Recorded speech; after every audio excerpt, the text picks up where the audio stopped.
Muy buenas tardes a todos y todas las que nos están viendo, sin importar en qué parte de nuestro hermoso y largo país se encuentren.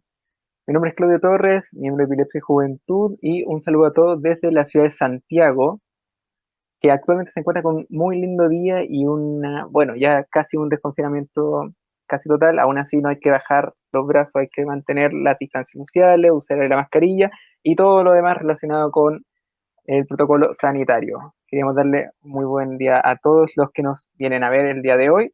Hoy tenemos un importante repertorio de invitados y los dejamos básicamente con el primer encuentro virtual de epilepsia del mes de octubre por parte de Epilepsia y Juventud en colaboración con Vivir con la Epilepsia. Así que, sin nada más que decir, más que empezar de una buena vez con esta interesante tarde, quiero dar la bienvenida a una muy querida amiga, colega y compañera, la señorita Tamara Martínez. Ella es miembro y fundadora de la página y administradora también, la página Vivir con la Epilepsia, y es técnico en acuicultura. ¿Cómo estás, Hola, Tamara? Bienvenida. bien, gracias por la invitación. Estoy súper feliz de participar con ustedes. Muchas gracias. ¿Tú cómo estás, Claudio? Cuéntame. Bien, aquí ya pasando, bueno, todavía nos queda un poco de frío, yo creo que se nota, pero bueno, considerando el estándar tuyo, yo creo que lo que para mí es frío, para ti es cálido, no sé. Preséntate un minuto, Tamara, para que la gente te conozca un poco más. ¿Qué Ya. nos dices? Eh, ¿Qué haces? bueno, como le comentaba a Claudio, mi nombre es Tamara Martínez. Hace poquito terminé la carrera de tecnología en acuicultura. Eh, Soy una persona con epilepsia también, así que hace poquito conocí a mis amigos de Epilepsia y Juventud Chile y de casualidad teníamos igual una página y la cual la mía se llama Vivir con la Epilepsia, así que nos unimos para comentar, entregarles algunas dudas que ustedes tengan, ¿ya? Así que espero que hoy día escuchen la charla porque va a estar súper entretenida y eso. Y que hay mucho frío acá en Punta Arenas. Así que, pero bueno, así No, que sí, todo bien. magnífica Como insiste, ciudad, magnífica ciudad Punta Arenas, capital de la cultura y las artes del año 2020. Lástima el año porque ha claro, estado muy complicado, pero no quita la grandiosidad de la ciudad, en serio. claro. No, si fue un chiste lo del frío porque ya estamos acostumbrados. Claro, bueno, aquí en Santiago tú comprenderás, no estamos tan acostumbrados, así que por lo menos yo ando bien abrigado porque en la tarde ya empieza a bajar un poco la temperatura, pero Claro. comparaciones no se pueden hacer en ese sentido. Nuestra siguiente invitada es la señorita Mirta Barragán, que es psicopedagoga y profesora en educación diferencial. Señorita Mirta, un gustazo y sea Gracias, bienvenida. gracias por lo de señorita. Eh, yo soy Mirta Barragán, como dice Claudio, yo les agradezco enormemente en este espacio de Epilepsia y Juventud a que me hayan invitado a contribuir. No soy ya tan Lola, pero tengo todas las ganas de contribuir porque tengo una familiar muy cercana que le llegó el diagnóstico de pronto y tuvo una repercusión súper significativa para la familia. Entonces, yo siento que es un tema que me imagino que para la persona que le llega esta noticia de pronto no es tan simple de afrontar, trae un montón de consecuencias en todos los ámbitos de su vida y por eso siento que tenemos que hacernos parte, pues la familia tiene que estar ahí y tiene que estar también ahí la comunidad. Yo creo que eso es lo que estamos como al debe en esta situación de lo que es el diagnóstico de una persona con epilepsia, que es algo que históricamente ha estado hace mucho tiempo. Lo que pasa es que no tenemos tantas herramientas tal vez porque tenemos como ciertos estigmas, creo yo, ¿no es cierto?, de este tema. Entonces, gracias por la invitación en lo que pueda aportar. Yo trabajo en el ámbito de educación, entonces sí me encuentro con muchos niños y niñas que tienen esta condición y sé que para los papás es un proceso no menor y para los niños también, porque tiene repercusiones no solo en lo académico, tiene repercusiones también en sus estados emocionales, psicológicos. Entonces, hay que hacer una revisión ahí. Así que gracias, Claudio, por tu invitación. No, un gustazo de verdad. Desde aquí siempre lo que buscamos nosotros es ayudar y por supuesto Ya contamos con dos excelentes profesionales aquí en el grupo, en el grupo que va a participar el día de hoy, y nos falta una todavía, que si bien es cierto, última en presentarse, no por eso menos importante. Doy la bienvenida a la señorita Guillermina Carrasco, que es trabajadora social. Ahí se está conectando, señorita. Ahí está. Señorita Guillermina, ¿cómo está? Por favor. Hola, buenas tardes, ¿cómo están todos, amigos, amigas? Mi nombre es Guillermina Carrasco, así como dijo Claudio. Feliz de la invitación que me hizo Tamara. Nosotras somos de la ciudad de Punta Arenas. Yo soy trabajadora social y, bueno, muy motivada para aportar mi granito de arena desde la parte psicosocial, se podría decir, en esta enfermedad que es la epilepsia. Así que contenta y ojalá que pueda contribuir en algo, en aporte y conocimiento. Así que eso sería como por mi parte. Excelente. Bueno, chicas, nada más que decir, un gran grupo el día de hoy. Encantado de poder estar acompañado por cada una de ustedes. Y bueno, vamos entonces a partir directamente para todos los que nos están viendo a través de las redes sociales. Estamos en Facebook, socialmente en Instagram, en YouTube. Decirle a todos que, primero que nada, síganos también a nosotros, Epilepsia y Juventud. Del mismo modo, sigan a nuestra compañera que hoy nos acompaña aquí presente y es colaboradora activa en este sentido, porque sin ella no habría sido posible esta reunión. Así que sigan también la página Vivir con la Epilepsia, y ya saben, por nuestro lado, educamos con hechos, y por el lado suyo, señorita, una publicidad para su página, por favor, Tamara. Informar al mundo, informar a las personas con epilepsia. Muy cierto, es muy importante. Y bueno, sin nada más que decir, ¿qué les parece si comenzamos con lo que viene el día de hoy? Tenemos un interesante repertorio. Ok, entonces partimos, nada más que dar las gracias a todos los que nos están viendo, y partimos con el primer tema, educación. ¿Qué programas de apoyo existen para alumnos que presenten algún tipo de discapacidad? Interesante punto, porque es bastante abierto. Yo puedo partir adelante, por favor. Desde mi experiencia, percepción. Bueno, yo trabajo en el área de educación en un liceo municipal de acá de Punta Arenas. Nosotros cuando abordamos personas que tienen esta enfermedad, lo hacemos a través de el equipo PIE, ¿verdad? Que es un programa de integración donde existen diferentes profesionales, por lo que es un equipo multidisciplinario. Y también, por mi parte, como yo soy trabajadora social del liceo, pero no soy parte del equipo PIE, lo que hago yo es contactarme con las redes como policlínico para que ellos acudan al liceo y nos capaciten. ¿Capacitar en qué? En darnos a conocer cómo nosotros debemos actuar frente a un alumno que tiene epilepsia o cuando a este alumno le da una crisis, ¿ya? Y abordar también quizás la parte familiar, que yo la encuentro que es súper importante, primordial, ya que si no está presente la familia, creo que el paciente no se siente empoderado, ¿ya? Creo que la persona que sufre epilepsia debe sentirse empoderada, confiada, tranquila, y esa tranquilidad la da la familia, ¿ya?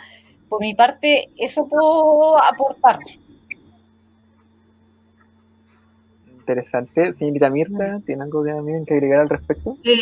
Sí, bueno, preguntas en el fondo qué programas existen, como bien dice Guillermina, así como programas pensados para personas que tienen dificultades de aprendizaje, algún tipo de discapacidad. Está la Fundación Teletón, por ejemplo, que trabaja como con temáticas más motoras, ¿no es cierto? Y también tenemos los programas de integración, que son programas que están instalados en los colegios básicamente municipales o que reciben subvención estatal, los colegios subvencionados, liceos, ¿no es cierto? Que son en el fondo una estrategia que se prepara desde educación para poder atender todas estas barreras que se presentan para las personas con algún tipo de discapacidad, ¿ya? Pero estos programas de integración están bien limitados también, de alguna forma. ¿Por qué? Porque atienden ciertos diagnósticos, ¿no? Entonces, la epilepsia se presenta muchas veces como una comorbilidad de muchos niños que presentan ciertas discapacidades, niños que tienen discapacidad de tipo transitorio o permanente, ¿ya? Que en el fondo yo diría que lo que tiene la epilepsia como condición es que finalmente le puede dar a cualquiera. Entonces, si bien pueden niños tener sin patología o una inteligencia normal, alguna dificultad de aprendizaje, déficit atencional, pueden tener epilepsia, también los que sí tienen algún tipo de discapacidad más permanente. Entonces, estos programas reciben cierta subvención estatal con la que tú en el fondo cuentas, como bien decía Guillermina, con recursos económicos para poder financiar a profesionales que tienen la expertise para atender las necesidades, pero las necesidades son bien puntuales. Entonces, si tú me preguntas por la epilepsia como tal, por ejemplo, no está cubierta como una patología que reciba atención. Y por eso lo que dice Guillermina antes cobra tanta relevancia, que en el fondo el trabajo del asistente social en estos programas es súper importante. Al menos en mi colegio existe, o existía, digamos, la asistente social de los programas de integración, que tienen este rol como de articular las redes con la comunidad, porque en el fondo el trabajo en los colegios es súper demandante. Y las redes, si bien entregan orientaciones, no siempre son tan fáciles de organizarla. Entonces necesita una persona que tenga un manejo específico, que domine el tema de con quién comunicarse de manera adecuada para poder buscar los apoyos médicos, por ejemplo, con los neurólogos, que además en el área de la salud pública no es tan simple, porque además, al menos en región, al menos acá pasa que pasan largos periodos las familias esperando la atención, por ejemplo, de un especialista. O sea, a veces tú quieres atender, pero tienes que buscar la atención particular que ya es cara, pensando en la población que uno generalmente atiende, por la población más vulnerable que no tiene el acceso tan simple a los recursos de un especialista particular. No, eso más que claro, es cierto. O sea, siempre existe una población más vulnerable. En el mismo sentido, quería preguntarle a Tamara cuáles son sus experiencias, porque, bueno, Tamara y yo compartimos un sentido en ese punto. Bueno, de mi experiencia, lo que yo puedo compartir es que a mí me afectó mucho en el tema de la universidad, en poder compartirlos con mis profesores, porque ellos al parecer no tenían alumnos con epilepsia, o a lo mejor los tuvieron y ellos no sabían. Entonces yo, claro, porque al final algunas personas esconden su enfermedad porque le da vergüenza contarlos a veces, o porque lo pueden mirar mal, pero no es así. Entonces, al final de esto se trata de la charla, de tener conciencia, de no herir a otra persona con sus palabras, de saber que la otra persona está enferma. Entonces, siguiendo comentándole, los profesores después de un año me llegaron a comprender recién de lo que se trataba la epilepsia. O sea, ellos lo veían así como si fuera algo, no sé, como que si les dara igual, no, tomaban conciencia. Entonces yo me dediqué a conversarles, les llevé un papel médico para que ellos puedan de repente, si a mí me pasaba algo o tenía problema con alguna asignatura que de repente me costaba entender, ellos lo tuvieran en cuenta.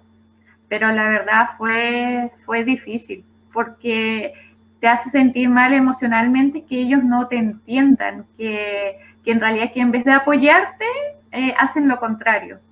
Pero al final resultó todo bien y salí de la universidad. Y fue bastante bueno el apoyo de ellos. Así que si ahora le toca a otro alumno con epilepsia, espero que reaccionen de la misma manera.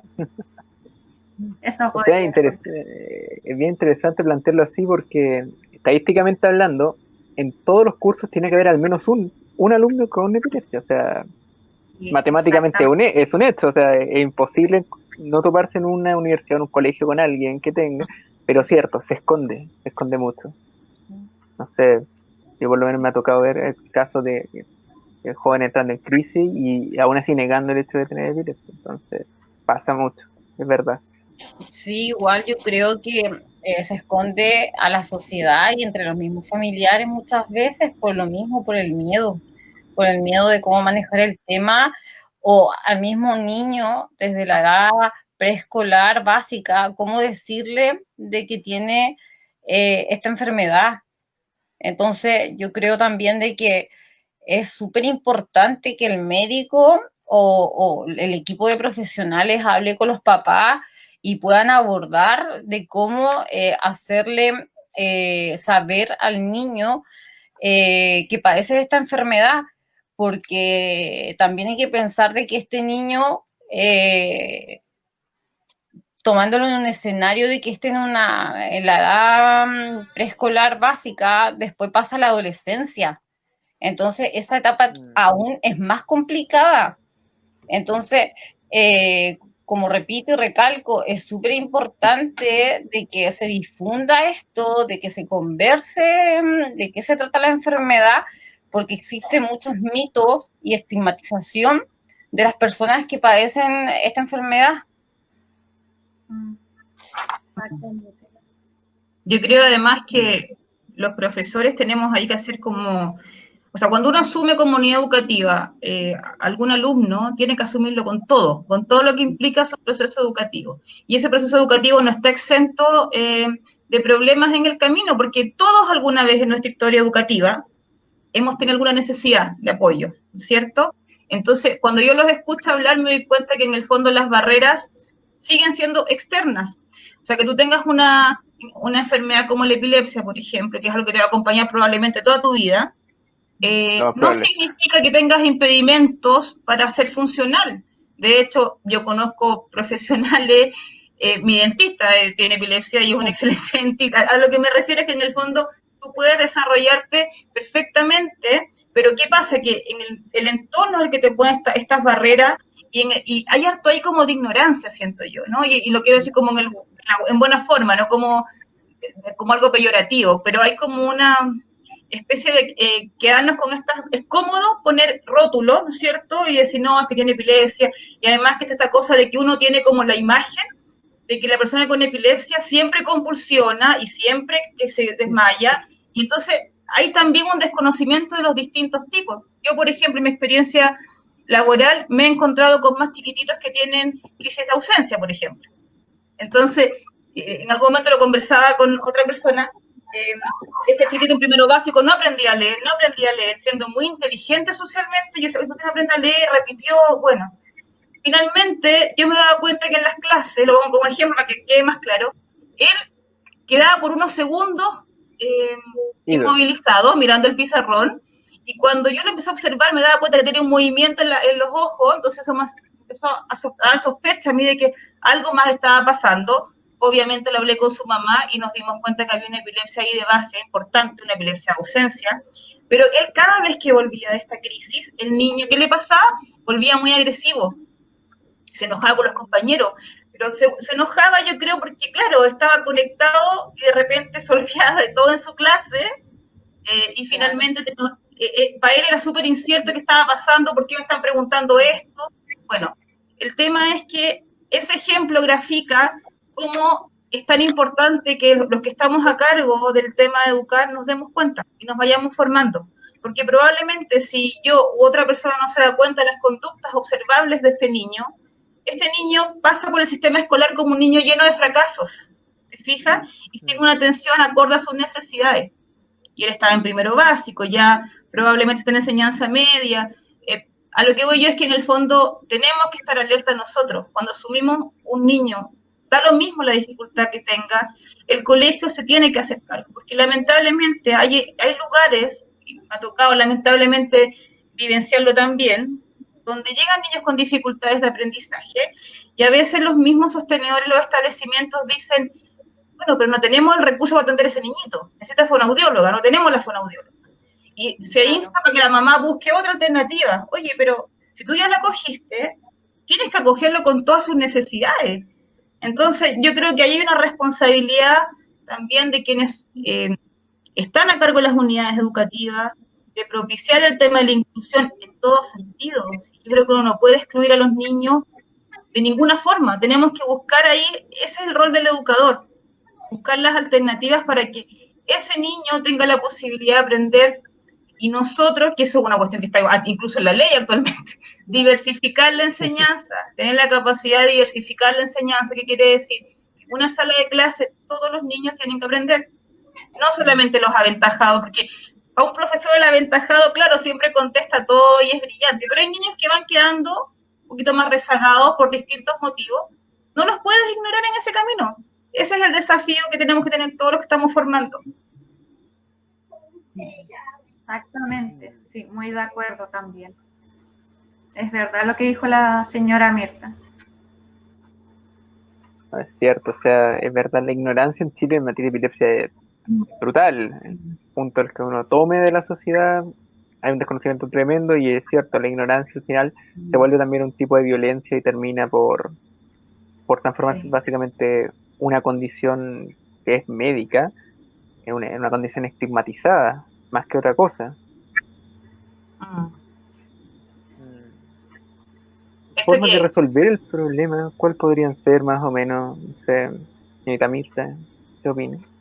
O sea, yo pienso que básicamente, o sea, la educación es fundamental. Lo que decía la trabajadora social es muy importante, el poder como buscar profesionales que vayan a los establecimientos y den a conocer esta realidad, porque si bien, como yo te explicaba, en este programa de integración no se cuenta con una subvención específica para esta patología, existen otros y los niños igual están ahí. Entonces no porque en el fondo no se esté subvencionando uno lo va a ignorar, porque sí existe. Entonces hay que articular el trabajo en red. Tenemos que vincularnos con la familia. A mí un ítem que me gusta mucho como profesora, bueno, no a muchos les pasa, pero a mí me pasa que me encanta trabajar con la familia. Quizás porque trabajé mucho en el área social, una de las cosas que me entretiene es trabajar con los apoderados, lo paso bien. Y siento que ese es un factor esencial para el trabajo con cualquier tipo de niño que tenga dificultades. Si tú no tienes una relación cercana con la familia, en el fondo todo tu trabajo va a quedar como en nada, porque finalmente el niño convive con un núcleo familiar, independiente de cómo sea ese núcleo familiar. Puede ser complejo, no complejo, cercano, distante, a lo mejor no son los padres, son cuidadores, pero son personas que son significativas para ese niño. Y entonces no los podemos excluir y no podemos dar palos a ciega en la intervención. Entonces es muy necesario que como profesores estemos ahí. Yo hablo como profesora, digamos, pero tengo colegas excelentes, terapeutas ocupacionales, kinesiólogos, donde yo trabajo, hay una variedad de profesionales, fonoaudiólogas, que son un aporte para el trabajo que uno realiza, y que básicamente ahí la clave, siento yo, es el trabajo interdisciplinario, incorporando a los papás. Yo sé que no es un camino fácil, porque a veces uno lo dice y suena como lindo, pero es un camino difícil, ¿cierto? Es súper complejo. Y yo creo que en estos procesos, fíjate, Claudio, el tema, lo más importante, y no quiero que suene raro, pero es como ser humilde en el trabajo, porque uno puede tener una vasta experiencia profesional y a veces llega gente joven con ideas, ustedes mismos son súper jóvenes, con ideas súper creativas. Entonces es súper necesario que uno logre valorar esos aportes, ¿no es cierto? Como desde la gente que tiene mucha experiencia al que está recién aprendiendo, y hacer esa articulación, porque es necesaria. Exactamente. No, eso es cierto, o sea, es necesario, y sobre lo mismo hay que buscar la forma de solucionarlo, pero al final del día es complejo, no sé, desde el punto del trabajo social, ¿cómo se puede tratar eso? Que, o sea, tiene que ser algo que no sea solamente una persona, o sea, no solamente algo que vean los profesores. ¿Cómo se ve en ese sentido alguna forma de apoyo hacia la sociedad? ¿Cómo la pueden contemplar? Mira, desde la parte del trabajo social, como yo te mencionaba, como siempre he dicho, para todos los casos que más o menos atiendo, la familia es el pilar fundamental en las enfermedades, en los problemas sociales, psicosociales, independientemente del modelo de familia que exista, sea monoparental, disfuncionales. Frente a un problema así de una enfermedad, yo creo que todos los integrantes del grupo familiar debiesen de concientizar la situación por la que está pasando el paciente. En este caso, bueno, el grupo familiar que conforma la vida del estudiante. Y por otro lado, bueno, el tema del consultorio, que cuando aparecen estos primeros síntomas, agilizar las horas. Porque como dijo Mirta, o sea, el sistema público realmente demora en pedir, o sea, en darte una hora, porque uno tiene que tener ya esos contactos, tiene que tener ya esas redes, porque si no se puede demorar de 6 a un año, una hora. Y mientras que el médico te diagnostica, que te hace los exámenes, se demora otro tiempo. Entonces yo creo que eso también hay que evitarlo y trabajar con cada persona del grupo familiar y interiorizarlo, difundir lo que es el tema de la epilepsia al interior de los establecimientos, porque yo al no conocer como estudiante que mi compañero tiene esta enfermedad, pucha, obviamente me voy a asustar, voy a tener miedo. Entonces, ¿qué transmito yo a mi par? Voy a transmitirle inseguridad, sentimientos de culpa, inseguridad, quizás baja autoestima, que por qué a mí, que por qué me tuvo que pasar, que cómo supero esto, que qué hago. Entonces, al final podemos llegar hasta una depresión. Entonces, también es importante la participación de equipos de salud mental. Entonces, como te digo, yo creo que lo más importante es empoderar a la persona, al paciente, al estudiante que tenga esta enfermedad y hacerle saber de que esta enfermedad es como cualquier otra que tiene tratamiento y que este tratamiento tiene que seguirlo en el tiempo y con sus controles médicos al día y que eso no le va a impedir trabajar, desarrollar su vida, hacer deporte, ocio, etcétera. Esa yo creo que sería por la parte de trabajo social. Y como te digo, difundir qué es lo que es la epilepsia. Porque muchas veces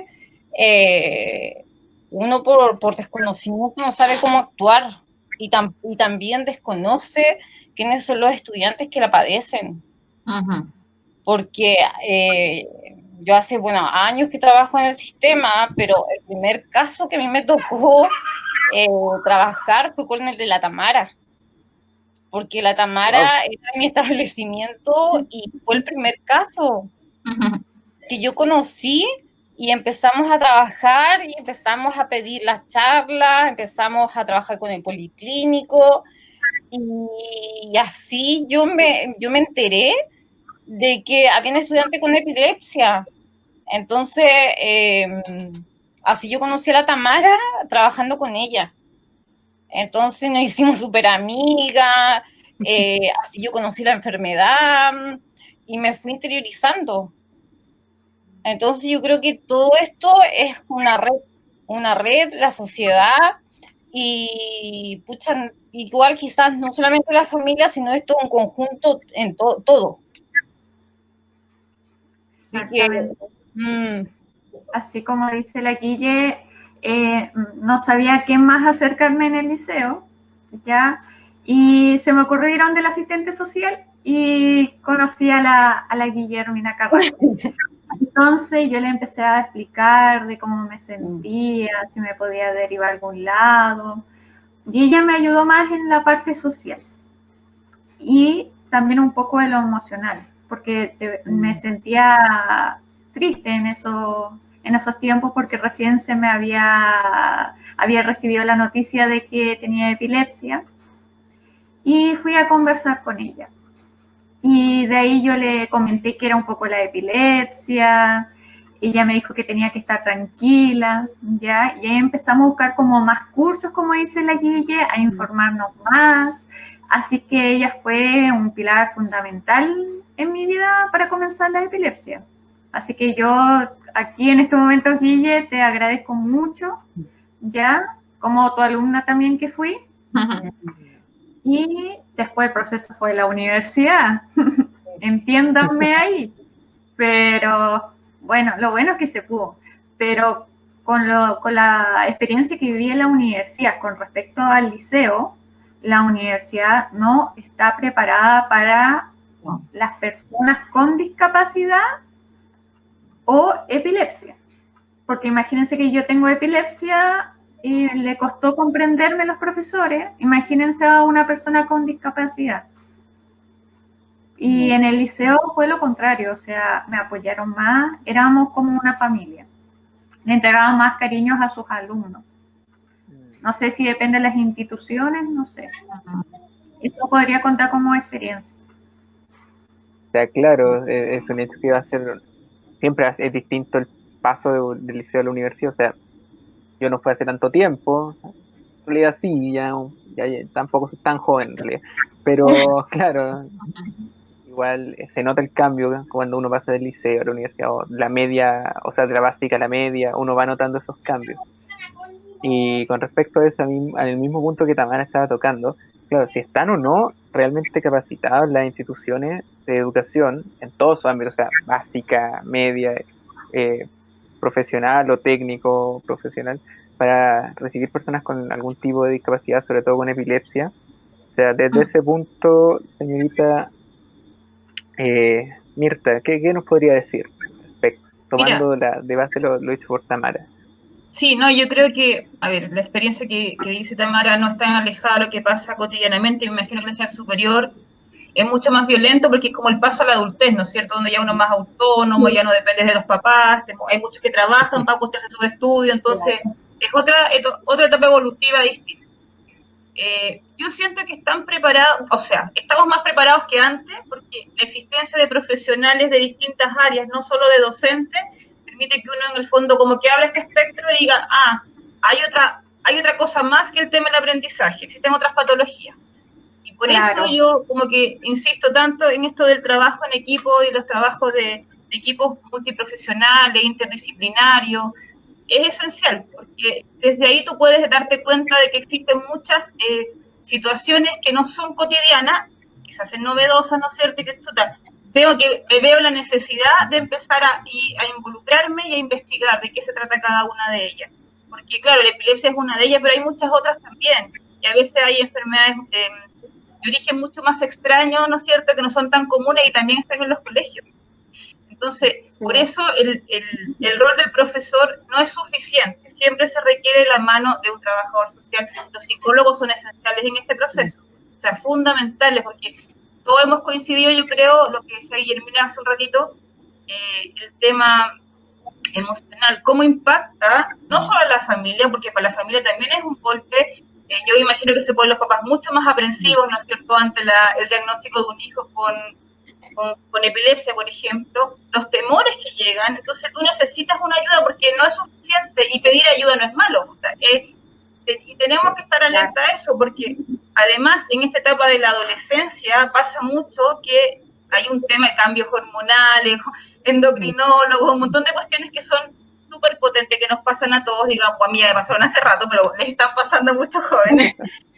Pero en el fondo, que pasan por estos cambios de ánimo, ¿no es cierto? Que te ponís más depre, y si más encima te encuentras con estas barreras del sistema, escucha que lata que no piensan que soy capaz de terminar mis estudios, cuando tengo la capacidad. Qué triste que a lo mejor voy a fallar en memoria, puede ser, mi procesamiento verbal va a ser distinto, o sea, porque tú sabes que al final la afectación de la epilepsia va a depender también de la zona que esté afectada, ¿no es cierto? Cuando te dan tus crisis, va a depender de en qué lugar de tu cerebrito se genera como este estallido, ¿no es cierto?, para que tú tengas cierta sintomatología. Pero si tú como profesional no sabes eso, vas a creer siempre que la persona con epilepsia es aquella que está convulsionando con una crisis en el suelo.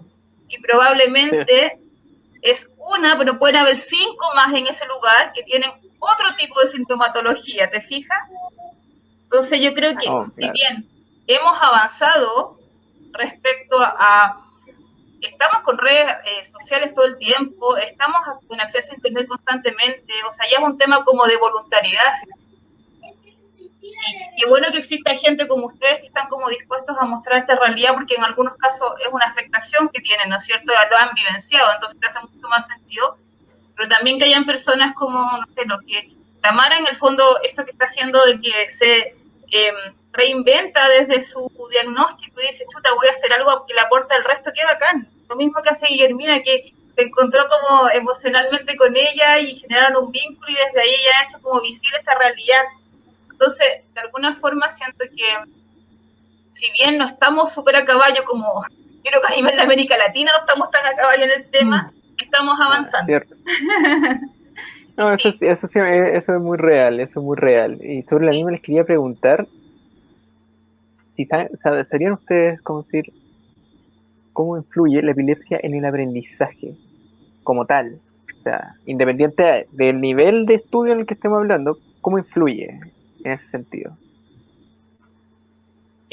Lo que yo te puedo decir respecto al aprendizaje, a ver, no existen estudios tan acabados respecto a que todas las personas con epilepsia van a tener un impacto en el aprendizaje, pero sí afecta. Y de hecho, el uso de fármacos es un factor bien importante en como las consecuencias que puede tener el uso de fármacos respecto a cómo tú vas a funcionar después, ¿no es cierto? A lo mejor vas a tener un desarrollo más enlentecido de tus procesos, vas a estar más agotado, con más fatiga, ¿no es cierto?, después de tu tratamiento. En algunos casos he visto que hay dificultades en el nivel de la memoria, y la memoria es un proceso fundamental para el aprendizaje, la memoria de trabajo. Y por eso es tan importante, por ejemplo, contar con estimulación cognitiva, ¿cierto? Con psicopedagogos, profesores especialistas en el área, con psicólogos, ojalá que trabajen en ese ámbito. Se ve afectada también en el tema, o sea, tu motivación está descendida, por supuesto que impacta tu aprendizaje. A lo mejor No, eres obvio. súper funcional, ¿no es cierto? Ustedes que ya están en la etapa universitaria o terminando, no sé, obviamente impacta porque tal vez te va a costar más que al resto, sobre todo si estáis pasando por un periodo, me imagino yo, una epilepsia refractaria, por ejemplo, gente que es resistente al fármaco y sigue convulsionando constantemente, debe ser súper agotador. O sea, es una cuestión que finalmente te ves todo el tiempo enfrentado a tratar de sobrellevar lo que tú tienes como tema de salud y además tienes que responder al medio. Y el desafío está en que las instituciones escolares, educativas, adapten el currículum. Y adaptar el currículum no quiere decir que yo baje el nivel. Adaptar el currículum no quiere decir que yo, en el fondo, voy a exigirle menos a la persona, sino que voy a diversificar la respuesta para esa persona. A lo mejor si la persona que está con crisis epiléptica tiene dificultades para el desarrollo de una prueba escrita, dar un ejemplo, a lo mejor muy burdo, que puede ser muy extensa o que tiene muchas opciones de alternativa, yo perfectamente podría hacer una prueba, una entrevista como docente, ¿no es cierto?, preguntar la misma cantidad de aprendizajes o de cognitivos, de contenidos y lograr el mismo objetivo de aprendizaje. O sea, diversificar el currículum se puede hacer en cualquier ámbito y no tiene que ver con que yo diga, no, yo le voy a exigir porque uno además piensa que adecuar el currículum significa exigir menos y entonces un porcentaje, que no lo voy a pedir un 60%, le voy a pedir a este cabrón, no sé, un 50% de logro. Y no es así. O sea, uno puede ser igual de exigente, pero la modalidad de preguntas, la modalidad de forma de solicitar que evalúe ese aprendizaje puede ser distinta. Y eso es adecuarse a las necesidades de la persona que está aprendiendo. Esa es la adecuación curricular. Y se puede hacer desde enseñanza básica hasta enseñanza superior, sin dificultad. Hay un tema ahí de disposición, porque siempre se piensa que es el profesor diferencial el que tiene que hacer la adecuación. Pero la adecuación curricular es responsabilidad de todos. En la ley, en el decreto 33, la ley de unificación, el decreto 77, el 170, que nos hablan de la importancia de, en el fondo, dar respuesta a las necesidades educativas de los alumnos. Y eso significa que tenemos que dar las alternativas para que los alumnos logren los aprendizajes que todos logran, pero obviamente a lo mejor va a requerir otros apoyos para lograrlo.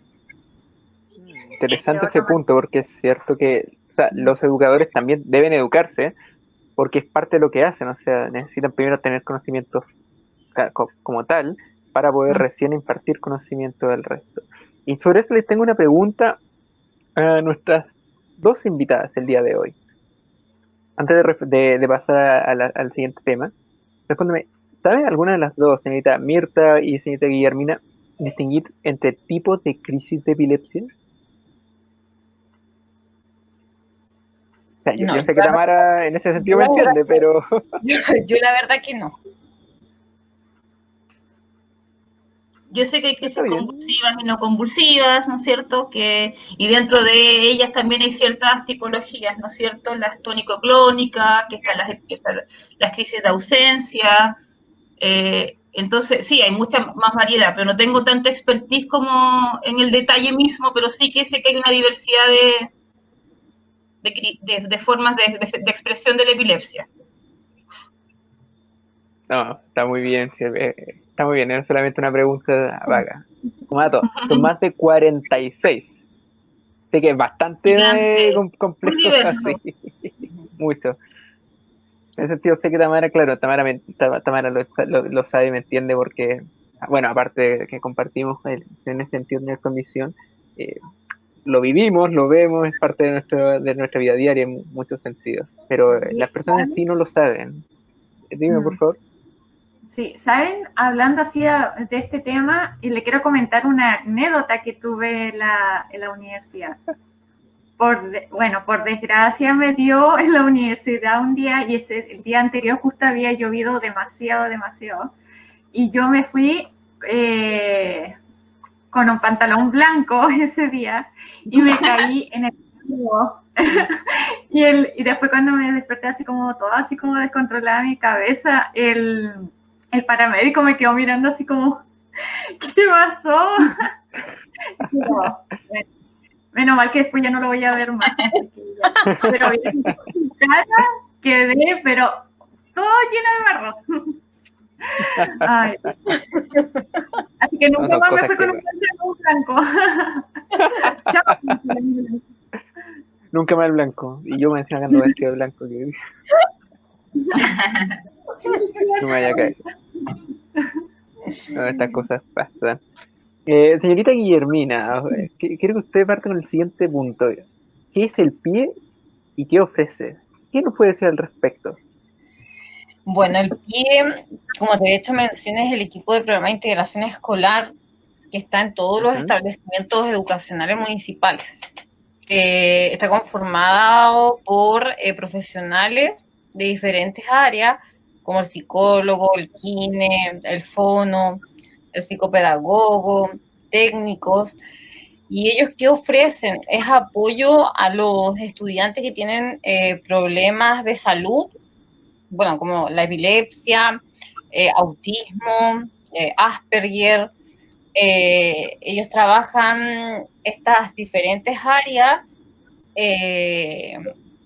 con los chicos, y cuando los chicos presentan problemas, así como mencionabas en el tema del aprendizaje, nosotros por lo menos adaptamos los trabajos, las guías, las pruebas conforme a la necesidad del estudiante. Eso hacemos. Yo en lo particular trabajo en el liceo, pero soy parte del equipo de convivencia escolar.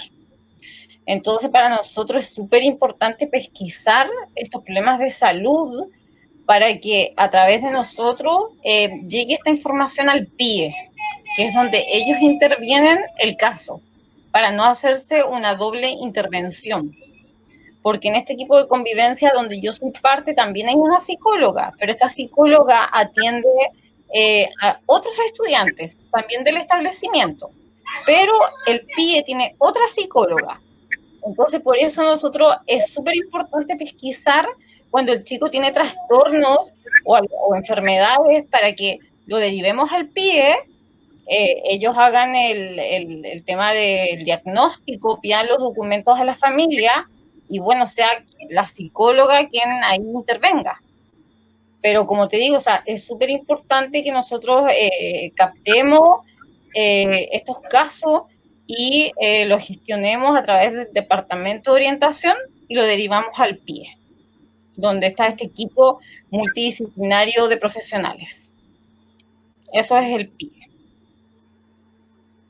Bastante interesante, ¿eh? Señorita Mirta, usted nos diría básicamente cómo se puede confabular en ese sentido la educación como tal con el PIE para tener un efecto positivo, porque al final del día, si no se coopera entre ambos tipos de instituciones, por un lado los educadores como tal, por otro lado las personas que están especializadas, no tendría mucho sentido, y al final del día eso es lo que se busca, que tenga el efecto deseado.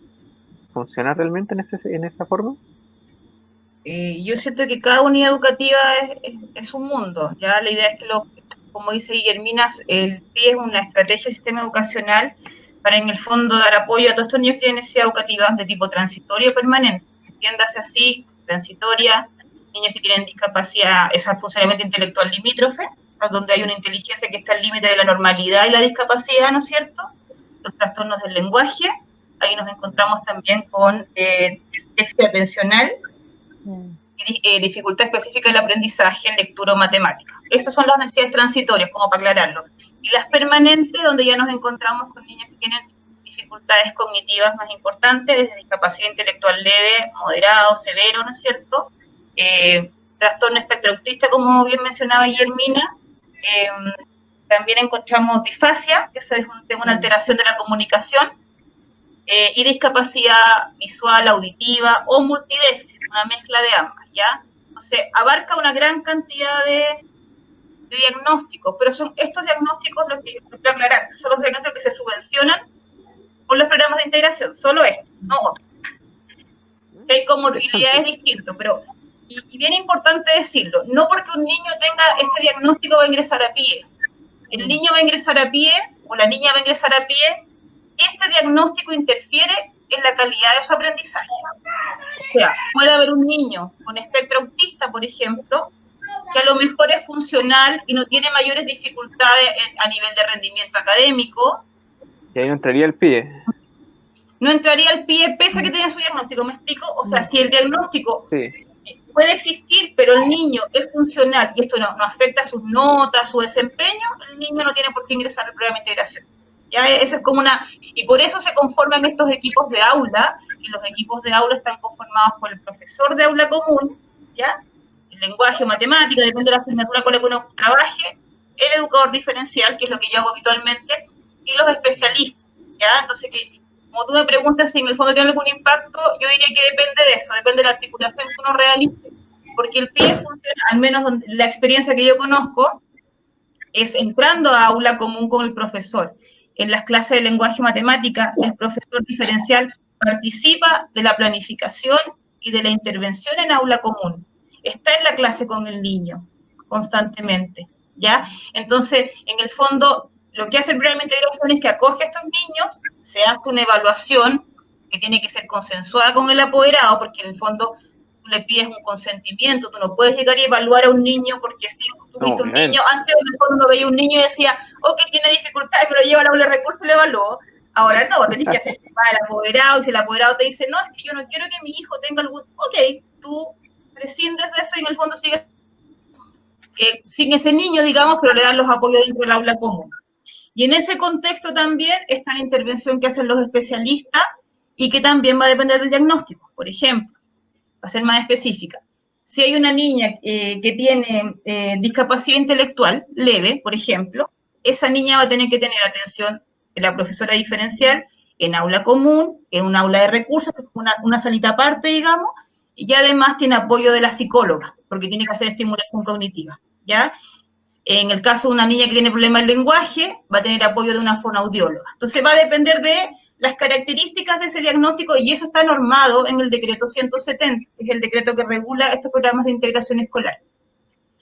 Entonces yo creo que el éxito de estos programas va a depender, porque tampoco la idea es que un niño esté eternamente en PIE, o sea, no porque el niño tenga una necesidad permanente tiene que estar de toda su vida. Si el niño empieza a ser funcional, hay niños que van a necesitar apoyo siempre. Pero, por ejemplo, el déficit atencional, que es un diagnóstico que nos va a acompañar siempre probablemente, se considera un diagnóstico transitorio, pese a que es un diagnóstico permanente, porque una persona con déficit atencional va a tenerlo toda su vida, ¿ya? Pero en términos del trabajo del programa de integración, ese diagnóstico se considera transitorio. ¿Por qué? Porque la idea es que tú entregues herramientas para que esa persona haga un proceso como más metacognitivo, por así decirlo, más de reflexión personal, incorpore estrategias para ser funcional en su vida sin depender de los especialistas, ¿ya? Eso, y obviamente que es como lo que yo, bueno, lo dije antes también, lo dijo el asistente social, el trabajo con familia. O sea, si tú no trabajas si tú trabajas el PIE y lo haces a sola, probablemente no vas a tener ningún impacto, porque esa niña se va a su casa y va a su realidad y cotidianidad. Y si no hay papás apoyando ahí detrás, probablemente lo que tú hiciste va a quedar como una intervención aislada que no tiene ningún impacto. Entonces es muy necesario que el adulto responsable o el adulto significativo que esté detrás de ese niño sea parte de este proceso, que haya un proceso de retroalimentación. Por eso uno semestralmente los llama, les cuenta que están, les muestra los avances y les muestra también cuando no avanzan, ¿no? Así como, oiga, sabe que usted no viene nunca, entonces tampoco podemos esperar que esta cuestión tenga progreso si al papá lo vemos en marzo y lo viene a retirar en diciembre. Que eso a veces pasa también. Eso. No, eso es cierto. Eso es muy cierto. Sobre lo mismo quería pasar de tema al siguiente planta de la noche de hoy. Y esta pregunta ya va redirigida en el tema de salud, tal como se puede leer. ¿Cuándo la epilepsia se vuelve una discapacidad? ¿Qué nos puede decir al respecto, Tamara? Porque, claro, no será 100% el caso, pero lo vivió en carne propia. O sea, ¿qué nos puedes decir al respecto? Mira, yo creo que la epilepsia se vuelve una discapacidad cuando ya tú tienes muchas crisis, ¿ya? Que generalmente se llama epilepsia refractaria, ¿ya? Que es una epilepsia a la cual es fármaco resistente, que ningún medicamento te funciona, entre comillas, ¿ya? Porque la mejor opción es una operación. Pero acá la salud en Chile no nos apoya en nada, es como lo mínimo con respecto a la epilepsia, porque ya que ni siquiera hay una ley en la cual nosotros podamos defendernos, entonces al final uno tiene que ir cada uno por su cuenta. Así que eso, además, lo que yo podría opinar, que por ejemplo, después de 5 crisis más o menos que tuve en aquel tiempo, porque esto me dio a los 17, mi mamá le dijo al médico que me internara porque ya era demasiado en las crisis que tenía y no sabíamos el por qué. Y si no, el doctor me iba a enviar para la casa, como si nada, con un relajante, listo, chao. Entonces, de un punto de vista, tú tienes que tener ojo y ver qué es lo que está pasando, y sobre todo si es con un niño o un adolescente.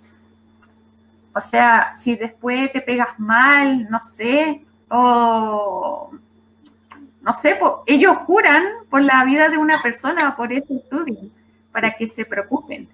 Pero la salud pública como está ahora, no, está como entre Tongo y los Vilos. No, eso es cierto. Hay una gran falencia en el Estado de Chile en materia de salud.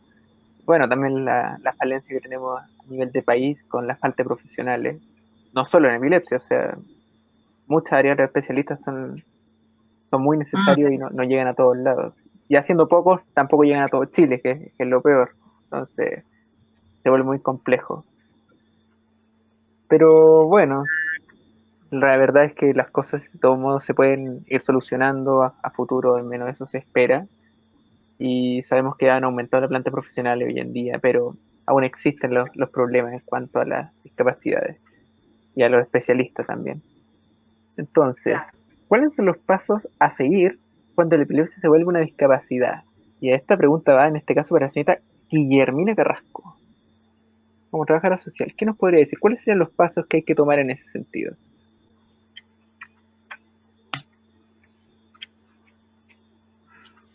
¿Estás sin audio? Perdón. Voy a volver a recalcar Sí, por supuesto. Lo de la familia.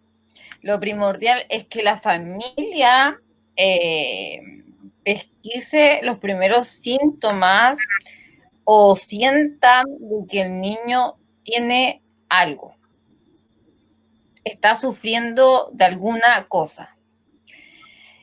Después de esto, según la experiencia desde mi profesión, lo que me ha pasado es que los apoderados hablan con nosotros, nosotros les sugerimos o gestionamos una hora al consultorio y despachamos ya sea informe social, informe psicológico, detallando la situación del estudiante según sea la gravedad para apresurar esto de las horas.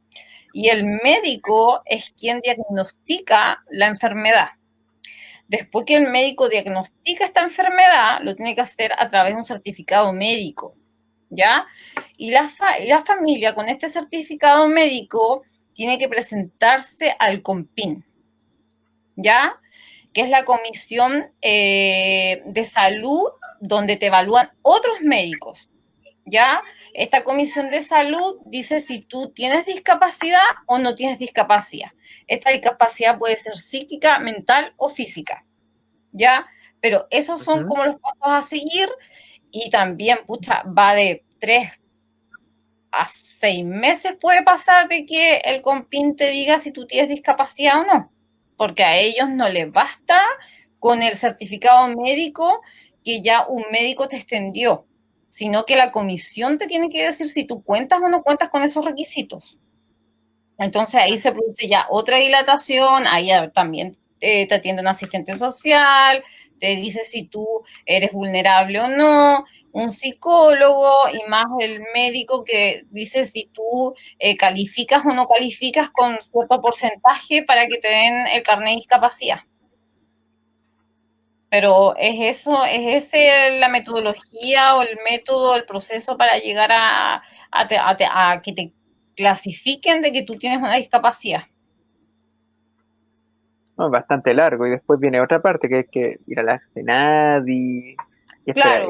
para conseguir el carnet, que otro tema, otro trámite nuevamente, se demora, es burocrático. El COMPIN es el que te da el carnet, el SENADI es para que te otorguen beneficios por tener discapacidad.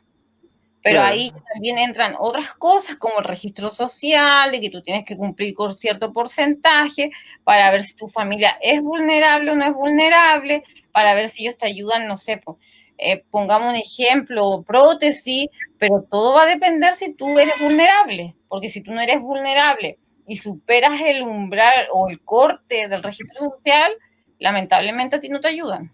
Entonces tú tienes que costearte las cosas. No, eso Y es cierto. depende mucho del sistema de salud en que tú estés. Entonces, por eso te digo, o sea, el registro social también, pucha, ahí lamentablemente juega un papel primordial en cuanto a los beneficios que te dé el gobierno. Aquí nos pregunta Jimena Huenchuleo. ¿Uno puede tener 3 tipos de discapacidad? Sí, sí puedes tener. Puedes tener, pero ahí depende del porcentaje que te califique el médico. Puedes tener física, a la vez psíquica, pero en el carnet de discapacidad ahí sale mencionado psíquica, mental, física y al ladito van los porcentajes. Claro, y todo va a depender de cada tipo de discapacidad y el Claro, porcentaje. de enfermedad y como te digo, o sea, todo depende después en cuanto a los beneficios al registro social, como tu porcentaje de vulnerabilidad, si calificas o no, pero sí puedes tener diferentes tipos de discapacidad. Claro, no, eso es cierto. O sea, pasando al tema siguiente, que va de la mano en todo caso, si ya se puede leer la wincha. En mi caso vivo en Santiago, o sea, aquí en la capital sabemos que especialistas en epilepsia hay. Lo difícil es encontrarlos, pero hay. O sea, están, físicamente. Ahora, conseguir una hora ya va a depender de muchos otros factores, pero existen. En cuanto a eso, ¿existen esos especialistas también en regiones? Porque, claro, sea muy diferente dependiendo de dónde se esté. O sea, Tamara, tú por lo menos que has tenido que ir varias veces, conseguir especialistas seguramente en algún momento. O sea, ¿cómo es en ese sentido? Mira, primero te voy a contar lo general y después mi experiencia. Resulta que acá en la región de Magallanes no tenemos un especialista para la epilepsia y por lo que sé, la liga acá en Punta Arena no. Ya no. En Santiago me imagino en la capital que deben tener porque allá la liga es más grande. Acá solamente hay como sucursales en cada región. Claro. Y de hecho, a nosotros, o sea, un ejemplo, para esperar un oncólogo acá en Magallanes fue más de un año. Imagínate esperar a otro especialista. Y ese oncólogo era para los niños. No sé, no. O sea, salen muy pocos. ¿Entiendes? Entonces, Sí. acá tenemos que atendernos con el neurólogo, ¿ya? Y el neurólogo al final revisa toda la parte de la cabeza y no se enfoca solamente en la epilepsia, ¿entiendes? También se enfoca a otras enfermedades de la cabeza. Y entonces yo me hacía la pregunta, ¿qué es la epilepsia? A mí me decían era un cortocircuito en la cabeza, me decía el doctor. No explica nada. Como era público, pucha, no tenía como mucho derecho a preguntas. Así que después empecé a informarme, a averiguar, y ya supe lo que era la epilepsia. Pero como te digo, acá en la región no contamos con especialistas. ¿Por qué? Por el tema de la conectividad. Por ejemplo, tú no puedes irte de aquí a la capital en ambulancia porque llegáis en 3 días más. Entonces tenéis que tomar un avión, un helicóptero, qué sé yo, algo aéreo, si estás grave, por supuesto. Pero no es como de Puerto Montt hacia adelante que tú te puedes ir en ambulancia o en auto. Porque si tú te vas de acá de Magallanes o de Aysén, la persona se te muere. O sea, sí. Ese es el problema. Yo creo que el problema es la conectividad, porque acá somos muy pocos habitantes en esta zona, de por acá, por eso. O sea, eso es cierto. Los especialistas faltan en todas partes. Sobre el tema de la oncología, recuerdo que una vez fue en la universidad, no recuerdo por qué, a causa de qué tipo de congreso, estaba participando el Ministerio de Salud. Y efectivamente la falta de oncólogo en Chile es brutal porque en el sistema de salud chileno existen menos de 120 oncólogos entre ambos sistemas, público y privado. 69 son, o al menos hasta el año pasado eran, porque de ahí en adelante ni idea, pero al menos hasta, si no me falla la memoria, agosto del año pasado, 69 eran del sistema público o atendían el sistema público, y apenas habían 4 regiones que tenían más de un oncólogo, y si no me falla la memoria, Tarapacá tenía 0. O sea, Tarapacá, si uno tenía cáncer, nada. Así que Chile está muy al debe en ese sentido. Señorita Mirta, con respecto a eso, porque usted efectivamente, claro, ha trabajado muchas veces con muchos niños durante mucho tiempo, debe haber visto que alguna diferencia, si es que tenía tratamiento con algún profesional o no. O sea, ha estado en varios momentos trabajando fuera de la capital también. ¿Qué nos puede decir al respecto? Sí, yo, actualmente trabajo en Rancagua. Acá, al menos en el lugar que trabajo yo, los niños se atienden más bien por el hospital regional. Entonces, en el fondo, ese es como el canal, que es como los SFAM, ¿no es cierto? Y después van al hospital regional y todo lo que implica ese proceso de encontrar hora, que cada cierto tiempo te ve la neuróloga. Esa es la experiencia que yo conozco de trabajo con las neurólogas.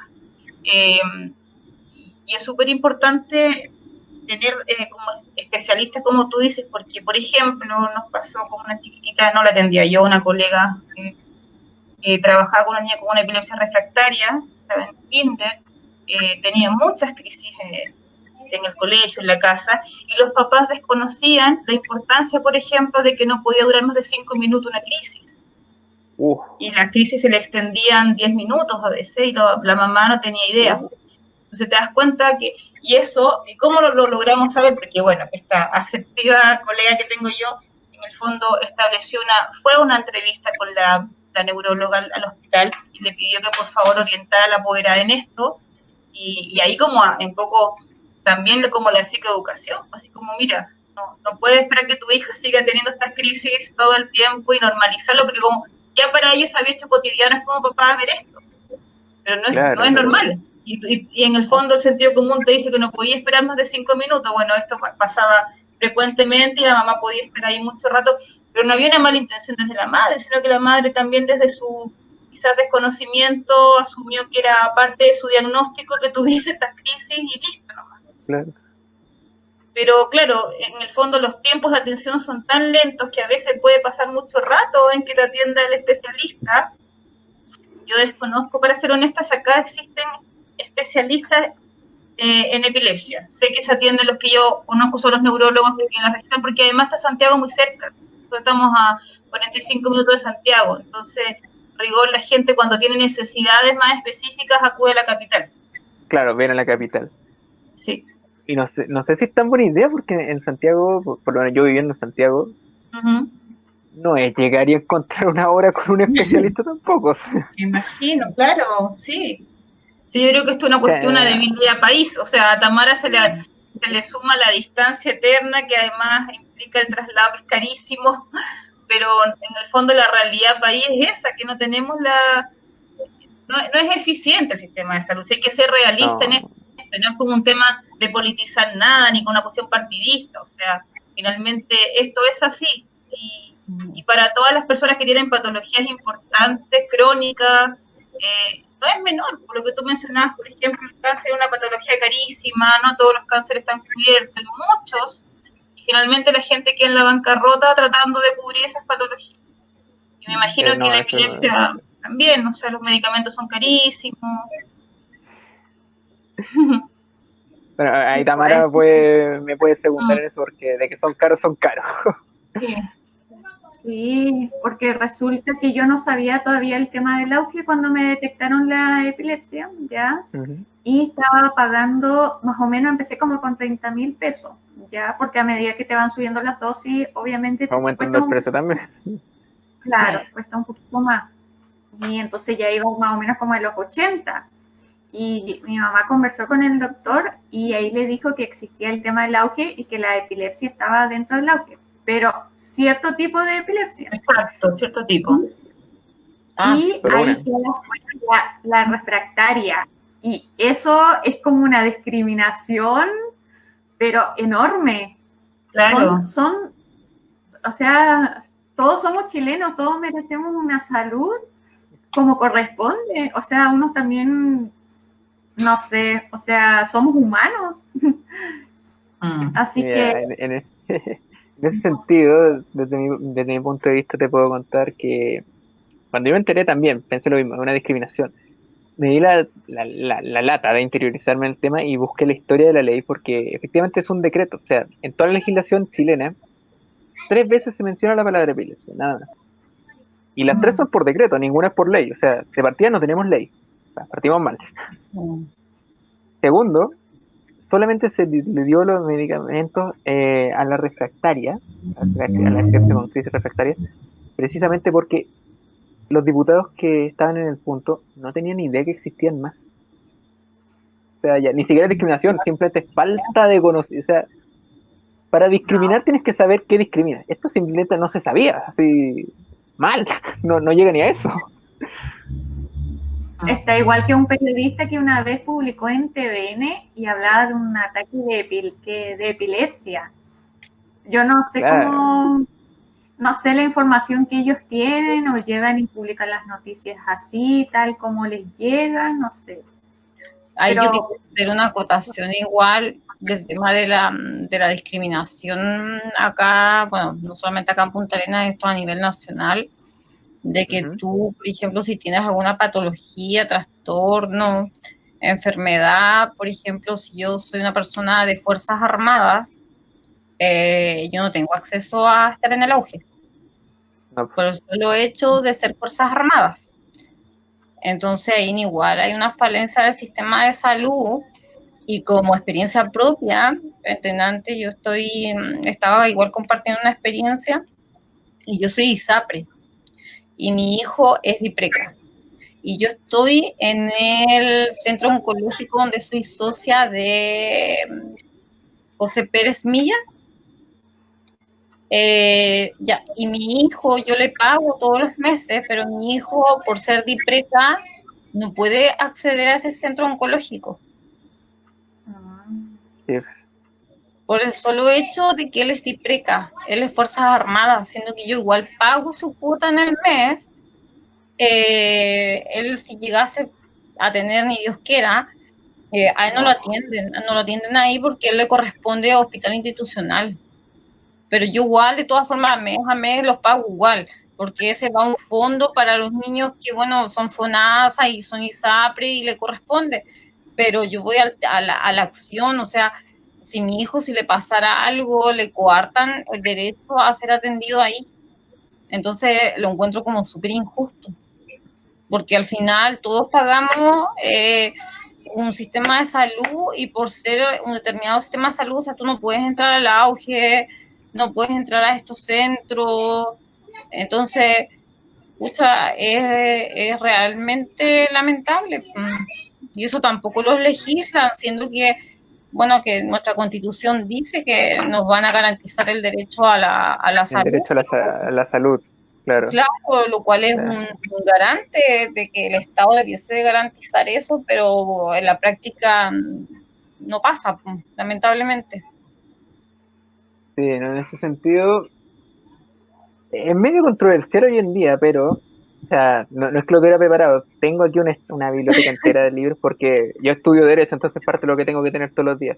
Y no le crean al título porque es confuso con la situación de hoy, pero esta es la Constitución, no sé, esta es. Y efectivamente dice en su artículo 19 que el Estado de Chile entrega, y de hecho asegura a todas las personas en su territorio el derecho a la salud, sean chilenas o extranjeras. Y es contradictorio porque, claro, el Estado de Chile entrega el derecho a la salud, pero nos da distintos sistemas de salud en que uno puede, en teoría, escoger para poder ver dónde tratarse o bajo qué condiciones poder tener tratamiento.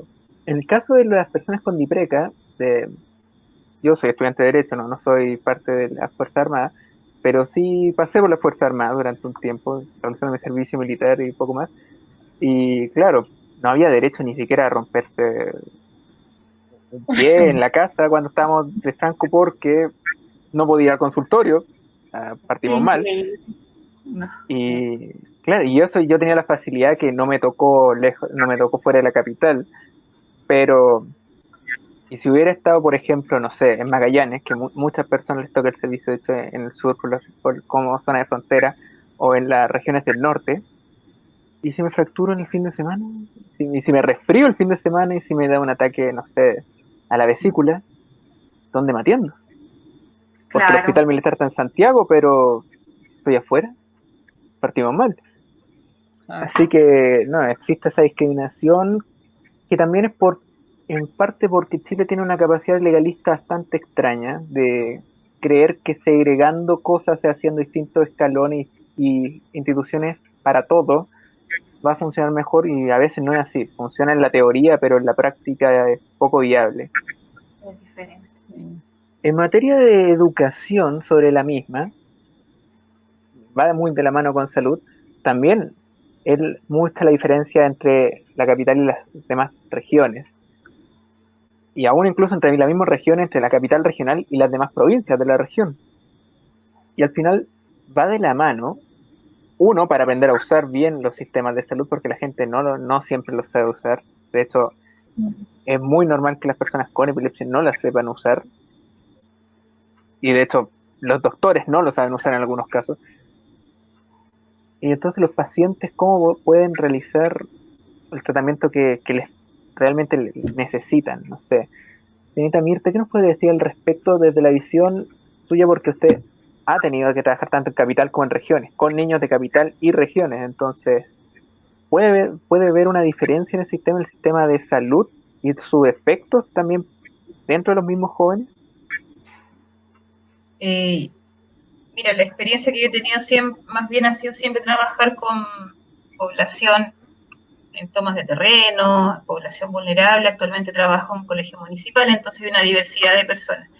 Nunca he trabajado en el ámbito privado, por ejemplo, es como la experiencia, pero yo siento que como hay desconocimiento, la gente no sabe cómo acceder, y en el fondo obviamente eso va a impactar los resultados que se tengan en cualquier tipo de intervención, porque tú no vas a saber a dónde dirigirte. Entonces, por ejemplo, el que hay un asistente social en los establecimientos educacionales es fundamental para orientar cuál es la primera acogida que se le da a una persona que tiene un diagnóstico, a dónde tiene que ir esa persona, a quién, esto mismo que el trámite, que a lo mejor es algo que, claro, los asistentes manejan, el carnet de, no sé, discapacidad, pero son cuestiones que nosotros no manejamos habitualmente, y entonces es fundamental que haya una buena difusión, como se ha dicho de manera reiterada respecto al tema de la epilepsia, porque a mí me llama la atención que siendo una patología de tanto tiempo, tan presente en nuestra vida siempre, se está hablando como tan reciente de esto. O sea, todos sabemos que existe, pero como tenemos esta como caricatura de un tipo de epilepsia, y al no ver ese tipo de epilepsia actuar, ¿no es cierto? Por ejemplo, en una sala de clase suponemos que no existe nada más que esa, y lo que ustedes comentan acá es que hay muchas otras más. Y es igual de invalidante y se torna una barrera. Entonces, yo creo que acá es importante que hayan, como tú decías antes, políticas públicas claras, pero yo creo que en todo sentido, bueno, hay que ir a votar en todo caso, se viene la votación, para que decidamos qué pasa, no pasando propaganda. Claro, no podemos hacer propaganda, pero... En el fondo hay que hacer una revisión ahí también y reflexionar en los alcances que tenemos, qué está pasando, que la salud que tenemos en este país es triste, pero no es para todos justa, no es justa, si es verdad. Exacto. O sea, los que no pagamos, yo también pago ISAPRE, y me da lata pagar ISAPRE también, porque digo, pucha, que lata esta cuestión, que al final sale caro, uno igual se mete en esto porque siente que va a estar más protegido, pero finalmente tampoco es tan maravilloso. No es tan así. No es tan así, fíjate, no es tan distinto a lo que uno vive, a lo mejor la realidad de una persona que tiene FONASA. O sea, no es tan distinto. Es una lata que en el fondo no todos puedan acceder a una buena calidad de atención.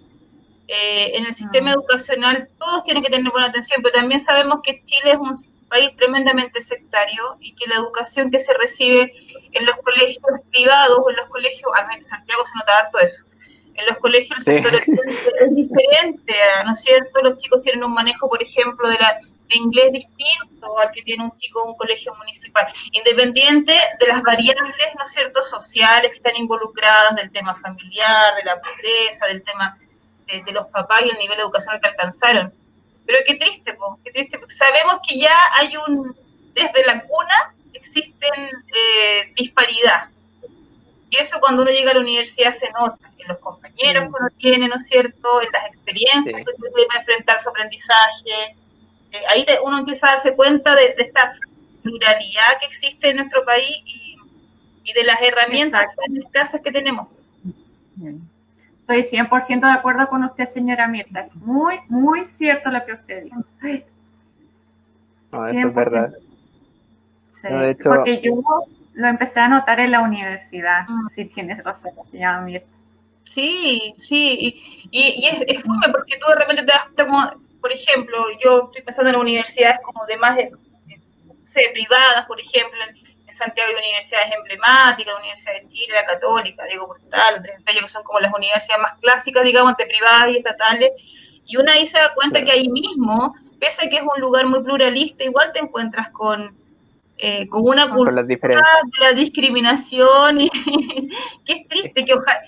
O sea, lo bueno es que uno la va a desarrollar después en el camino, uno va superando esa adversidad, ¿no es cierto?, esas diferencias sociales, pero son notorias cuando es como cuando un chiquillo se enfrenta al CIMSE, ¿no es cierto?, y te das cuenta de los resultados de los colegios, ¿no es cierto? Entonces, esas barreras que tenemos como sociedad son fomes, po. Y entonces, si por ejemplo, pensando en el tema que nos convoca en este encuentro, de la epilepsia, si no existe una atención adecuada, si no existen profesionales preparados, profesores que adviertan que existen niños que tienen esta necesidad, que tienen esta dificultad y que tienen que recibir una atención acorde, adecuada, y no se articula bien el trabajo que con la familia, ese niño lo va a pasar pésimo en su etapa escolar, lo va a pasar mal. Sí.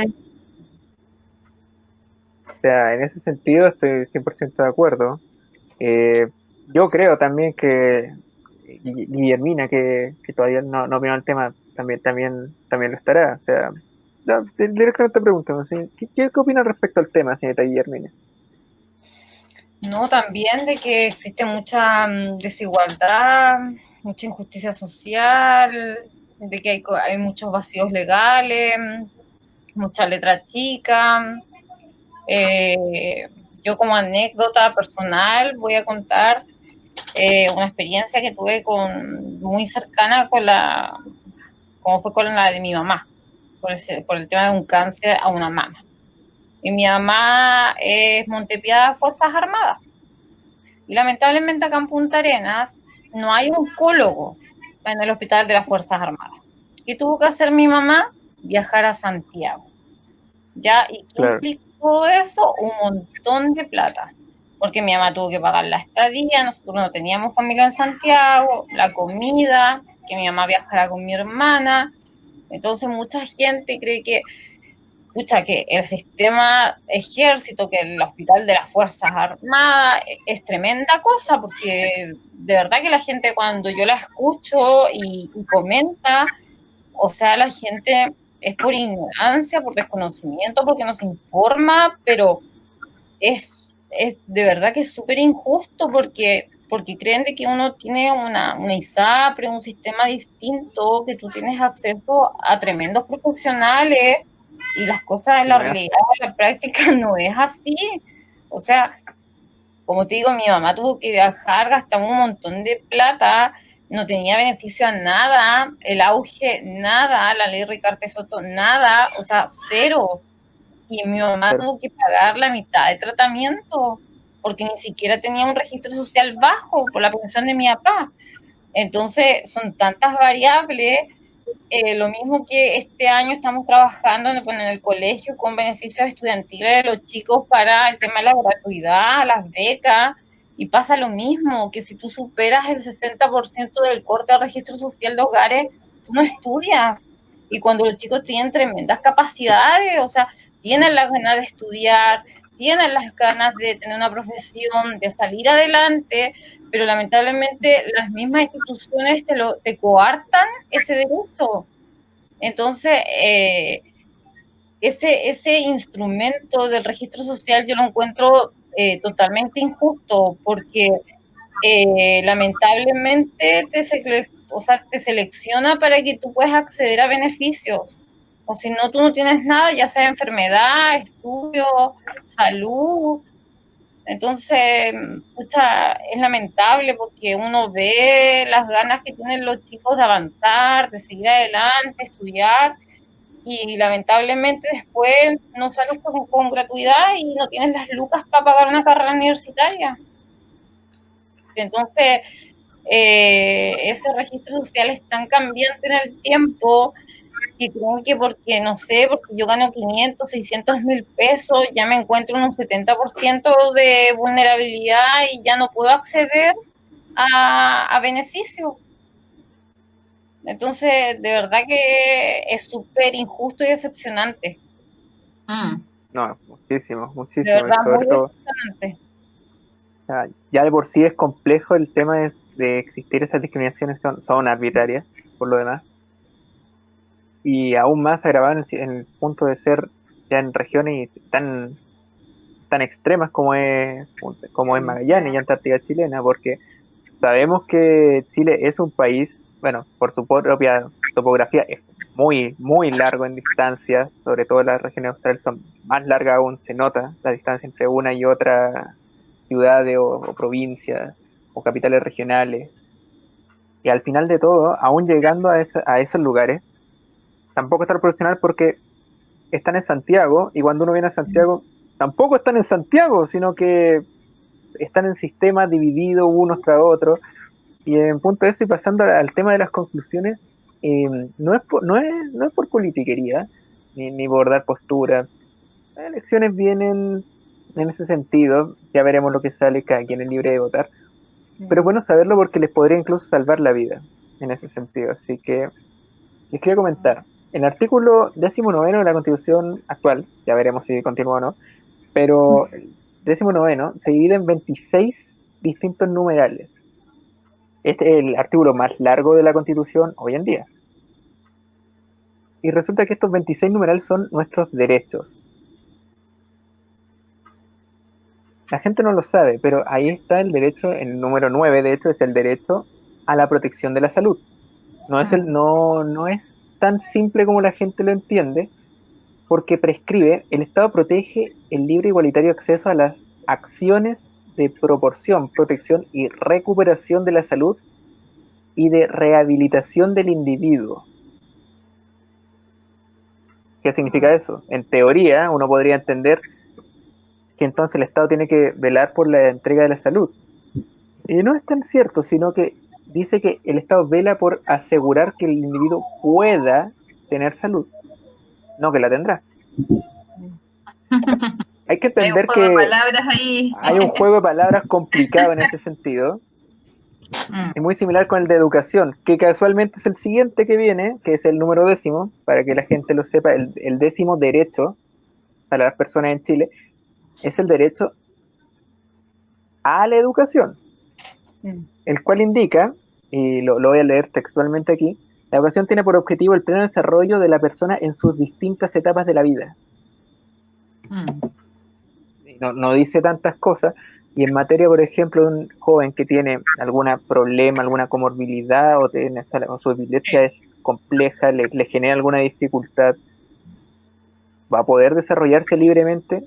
Probablemente sí, con un tratamiento adecuado, pero Chile no tiene los profesionales para ese tratamiento adecuado, no los tiene en la capital, menos los tiene en las distintas regiones, mucho menos en Magallanes o en Arica y Parinacota, que son las regiones más alejadas de la gran metrópolis que es Santiago, y que tienen tremendas distancias, tienen tremendas desigualdades. Es muy complejo que se vayan a cumplir esos sentidos, porque además el Estado no lo asegura como tal, sino que propende a asegurarlo. Sí. De ahí nacieron estos sistemas divididos que tenemos hoy en día, tanto de educación como de salud, y que van dependiendo de las topografías del terreno más que la realidad social de las personas en sí. Y se ve, en Santiago se puede ver, en regiones también se puede ver, los colegios van con sus distintas categorías de alumnos, entre comillas, porque una persona que estudia, de hecho, en una provincia, no sé, ejemplo, del centro del país, probablemente el colegio no va a estar estipulado de la misma manera si es dentro de una ciudad, una capital regional, así es dentro de la zona rural. Va a ser especializado en alguna carrera técnica que tenga que ver con el área agrícola o el área minera. Claro, minera en el norte. En el sur se estudia mucho lo que, bueno, aquí la misma Tamara, acuicultura. En Santiago no está la carrera, o sea, es extraño. Y lo extraño es que, claro, en materia de salud tampoco va a estar las mismas carreras dependiendo de la zona. En el norte van a tener carreras especializadas en materia de salud y sus universidades se van tomando un poco de ahí. La Católica del Norte, la Universidad, no sé, van tomando preponderancia en materias que son de las comorbilidades de la minería como tal, silicosis o distintas enfermedades. Y aquí en la capital, en teoría debería estar todo, está, pero se distribuye en forma extraña porque el sistema está hecho en forma extraña, porque no es conjunto, no es centralizado, sino que va como cada región. Claro, cada región en teoría debería arreglárselas. Eso es lo que se buscó originalmente cuando se organizó Chile como tal, cuando nacieron las regiones. Chile es único país en el mundo con regiones. Es raro. Nosotros lo vemos normal, pero es raro.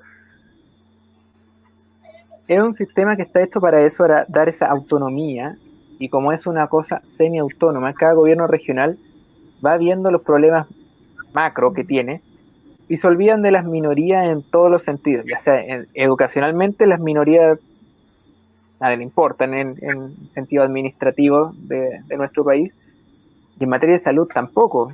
O sea, epilepsia no hay ley que la mencione, son 3 decretos, y es raro, decretos. No son una gran materia, son mínimos. Y es casi un chiste porque incluso el mismo auge, que en teoría es para todos porque es el sistema público de salud, entrega los medicamentos para un tipo de epilepsia. Y la otra es 45. Sí. Exactamente. Entonces, gracias es muy a Dios. extraño. Sí, gracias a Dios yo no tengo epilepsia refractaria y lo puedo recibir por medio del auge. Que igual tengo que pagar un poquito, que no es mucho, que son como 16,000 pesos, que te llega una boletita a la casa, un papel, en el cual tú debes cancelar. pero comparado con lo que pagaba, como le decía, porque yo no sabía que existía el auge, ahora me siento mucho más tranquila. O sea, ya no tengo que pagar tanto, pero lo pienso por las otras personas que tienen otro tipo de epilepsia. ¿Cómo lo hacen? Porque algunos apenas pueden llegar a fin de mes, ¿entiendes? Y como dicen ustedes, el gobierno cree que uno es rico. O sea, como decía Guillermina, uno con el 70% y ya uno es rico en este país. Pero no, si la mayoría de la familia en Chile gana el sueldo mínimo. O sea, eso que decía la ministra que tenía el sueldo reguleque, no sé de dónde lo sacó. Porque él con 20 millones yo sería feliz de la vida. O sea, pero no la entiendo, no sé cuál es el pensamiento que tienen ellos o algunos. Pero hay que luchar, ojo, hay que luchar para sacar una ley para la epilepsia. Porque no es solamente una epilepsia, son muchas. Uh-huh. Son muchas. Exactamente. Y sobre el mismo tema, les queríamos preguntar, bueno, ya está hace rato en la wincha ahí abajo de conclusión, pero ¿cuáles son las principales mejoras que ustedes implementarían para mejorar el acceso a beneficios?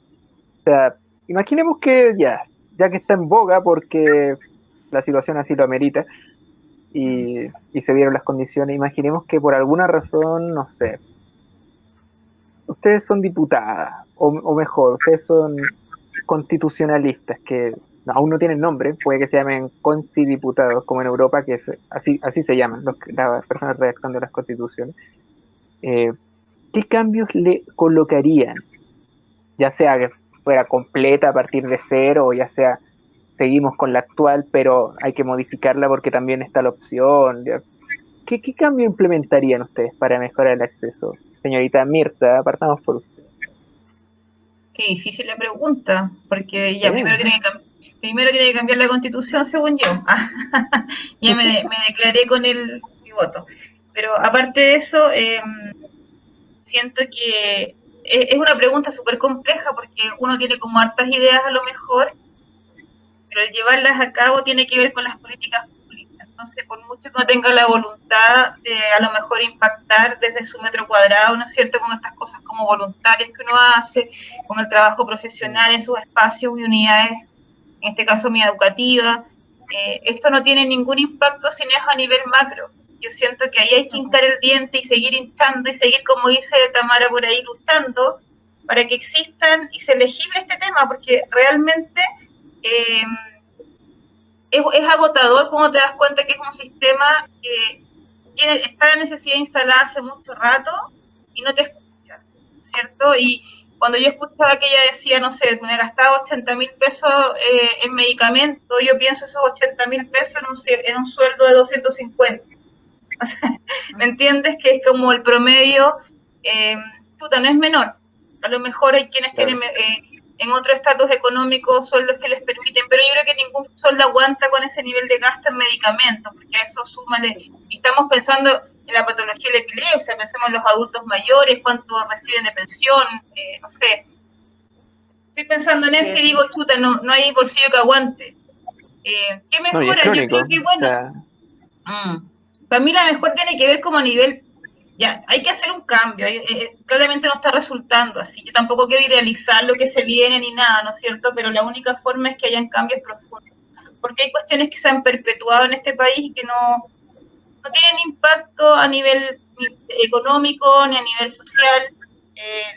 Chile es un país desigual, nos guste o no, estemos de acuerdo o no en términos políticos tal vez de pensamiento, pero es un país desigual.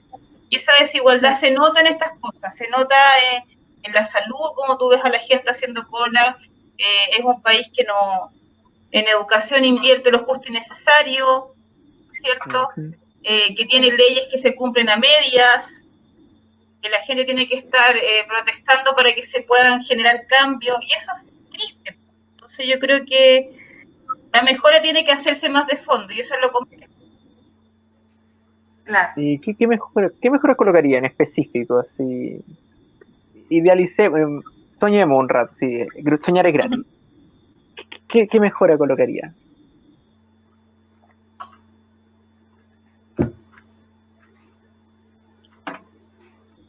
Y Elmira quiere decir algo. Se la sacó. Ya, muy bien. Señorita Guillermina, por favor. La misma No te pregunta, escuchamos. ¿qué mejor implementaría? Está sin audio. Señorita Guillermina, el audio. Otra vez, lo apago por mi hijo. Yo lo primero que haría, primero que todo, es que nuestros parlamentarios trabajen para la gente y con la gente, no por intereses personales, sino por intereses de la comunidad, porque es la comunidad la que tiene necesidades y lamentablemente, sea la ideología política, siempre pasa lo mismo, de que existe una tremenda brecha de desigualdad, de injusticia social, y yo lo que cambiaría es que todos tengamos acceso a la salud, que no haya acá clasificaciones, ya que encuentro que para la sociedad lo más importante y el motor para seguir adelante, igual como es la educación, es la salud. Y especialmente nuestros adultos mayores, que son los que más vulnerables son, y que esta ficha, como yo les decía hace un rato, es que castiga mucho a grupos que están en riesgo social, familias disfuncionales, familias monoparentales. Eso es lo que yo modificaría para poder tener acceso a los beneficios, porque no hay otra forma. Un sistema centralizado, entonces podría ser en materia de salud, no sé. O sea, claro, el tema del registro social, eso es bueno a nivel nacional, cómo hace el corte, pero yo, o sea, como te digo, yo el registro social no lo encuentro objetivo porque las familias son tan cambiantes, tan diferentes, no son estáticas. Entonces, que me vengan a evaluar a mí en este momento, cuando mi familia cambió hace 1 o 2 meses atrás, es injusto. Entonces, yo encuentro que hay mucha injusticia social. Entonces, ellos creen, o no sé, los parlamentarios, de que las realidades son estáticas, que no son cambiantes, que no son flexibles en el tiempo, que permanecen, y eso no es así. O sea, yo puedo estar bien hoy, pero mañana no, porque creen de que porque uno gana un sueldo ya, a ver, digamos, de 700, 800 mil pesos, pucha, tengo que mantener una casa, tengo que pagar arriendo, tengo que pagar los consumos, tengo que pagar la comida. Entonces, más encima que se me sume una enfermedad, o sea, no hay bolsillo que aguante. No, y además contabilizando todo con estándares arbitrarios, porque tampoco es lo mismo, inclusive tener, no sé, 700.000 pesos en Santiago que tener 700.000 pesos en Magallanes. O sea, es la región más cara de Chile por lejos, mucho más que el mismo Santiago. Exactamente, acá es todo caro, la lechuga, o sea, las verduras, las frutas. Si tú no tienes lucas, lamentablemente no accedes, por ejemplo, a un kilo de palta, que un kilo de palta está a 5.000 pesos. Entonces, ¿tú cómo le niegas quizás, no sé, una manzana, una naranja a tu hijo? Hay un tema también ahí de sensibilidad, de cómo tú satisfaces ciertas necesidades, o sea, en todo ámbito, además de la educación, la salud, la alimentación. O sea, como dices tú, el territorio, claro que hace diferencias a nivel nacional. Acá nosotros para ir a otra región, pucha, hay que pagar tremendos valores en pasajes de avión, porque, pucha, no te puedes ir, o sea, te puedes ir por la parte argentina, te abarata el costo, pero claro, son 3 o 4 días. Y eso también son 2 veces al mes. Entonces nosotros, claro, no tenemos conectividad para llegar y decir, oye, ya yo mañana pasado viajo a Santiago. Entonces Claro. tampoco eso lo toman en cuenta, de que a nosotros todo se nos hace más difícil. Por eso se dice muchas veces República Independiente de Magallanes, porque claro, nosotros estamos alejados, tenemos nuestra propia Teletón. ¿Por qué? Porque estamos lejos de todo, o sea, acceso, si no tenés las lucas, no viajas. Y te tienes que mantener acá en la región. O sea, imagínate, estamos hablando de Punta Arenas, de la capital acá de Magallanes. Imagínate las provincias, las comunas de Porvenir, que están mucho más allá, Tierra del Fuego, Timauquel, que no cuentan con profesionales. O sea, ellos tienen que venir para acá para poderse atender. O sea, imagínate de Porvenir, Tierra del Fuego, que se llama, a Punta Arena hay 2-3 horas en barco para poder No, y acceder sobre la misma, de hecho, y más encima, esta es una tremenda lista de espera que en cualquier momento te dicen, oye, el profesional no te va a atender esta semana y tú ya vienes en viaje de en la barcaza, en el barco, porque ha pasado, o sea, porque yo tengo, por ejemplo, familia en Tierra del Fuego y mi familia ha viajado, justo vienen viajando en el barco y te dicen, ¿sabes qué? El doctor no te va a atender hoy. ya es tarde. O sea, y vienes viajando. O sea, es de verdad, es pucha, no sé, una injusticia, es angustiante, te decepcionas del sistema al final, y al final hasta uno como profesional a veces te frustras, porque tú tratas de como de agotar todos los medios, agotas todos los cartuchos, y al final, pucha, ¿qué le dices a la persona? No se puede, porque el sistema no te lo permitió. No, eso es cierto. O sea, al final todos los chilenos somos iguales, pero necesitamos incluirnos porque diferencia entre los distintos chilenos hay, donde vivimos, tanto dentro de una misma ciudad o dentro de una misma provincia, como en qué parte del territorio vivimos, y es muy diferente. O sea, se juzga en todos los sentidos muy centralizado. Chile es un país muy centralizado administrativamente hablando, o sea, eso no es secreto, bien o mal, pero lo es. O sea, se ha notado mucho en la misma hora, con la misma pandemia, que de hecho Magallanes está en una situación muy compleja. Tienen los mismos salvoconductos que tenemos aquí en la capital, pero un salvoconducto que dura 3 horas para ir a ver la urgencia de salud. O sea, la distancia de ida se te van más de 3 horas. Claro, aquí en Santiago tiene lógica, pero en las provincias de Magallanes, Antártica Chilena, por las distancias que se tienen que recorrer, es ilógico. Claro. No, eso es cierto. Es verdad, es cierto. Somos todos los chilenos iguales. Sí, pero no tenemos las mismas garantías. No tenemos las mismas garantías. Está mal ejecutada, yo diría. La garantía está en el papel, pero el papel aguanta mucho. Y no sé, tuve la suerte de estudiar, de hecho, uno de mis profesores, dos profesores de educación constitucional, ya que está muy en boca el tema. Uno fue diputado de la República y el otro es hasta el día de hoy miembro del Tribunal Constitucional. Ambos siempre nos recalcaron mucho que el papel aguanta mucho, tanto el actual como los que vengan van a aguantar mucho también. Entonces necesitamos ver las cosas quizás con más practicidad, no verlo todo desde una visión tan capitalina, e incluso no tanto capitalina, sino que de una parte específica de la capital, porque tampoco es lo mismo tener un salvoconducto en mi comuna como otra comuna de Santiago. Las distancias son distintas, los tiempos son distintos, la disposición es distinta.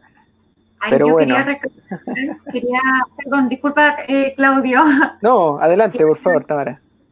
Como dices tú, Claudio, el tema del horario con el tema de los salvoconductos, porque acá cambian el tema de la zona horaria, como lo que pasó en invierno, ¿cierto? Que ustedes tienen una hora y nosotros tenemos otra hora que estamos junto con Argentina.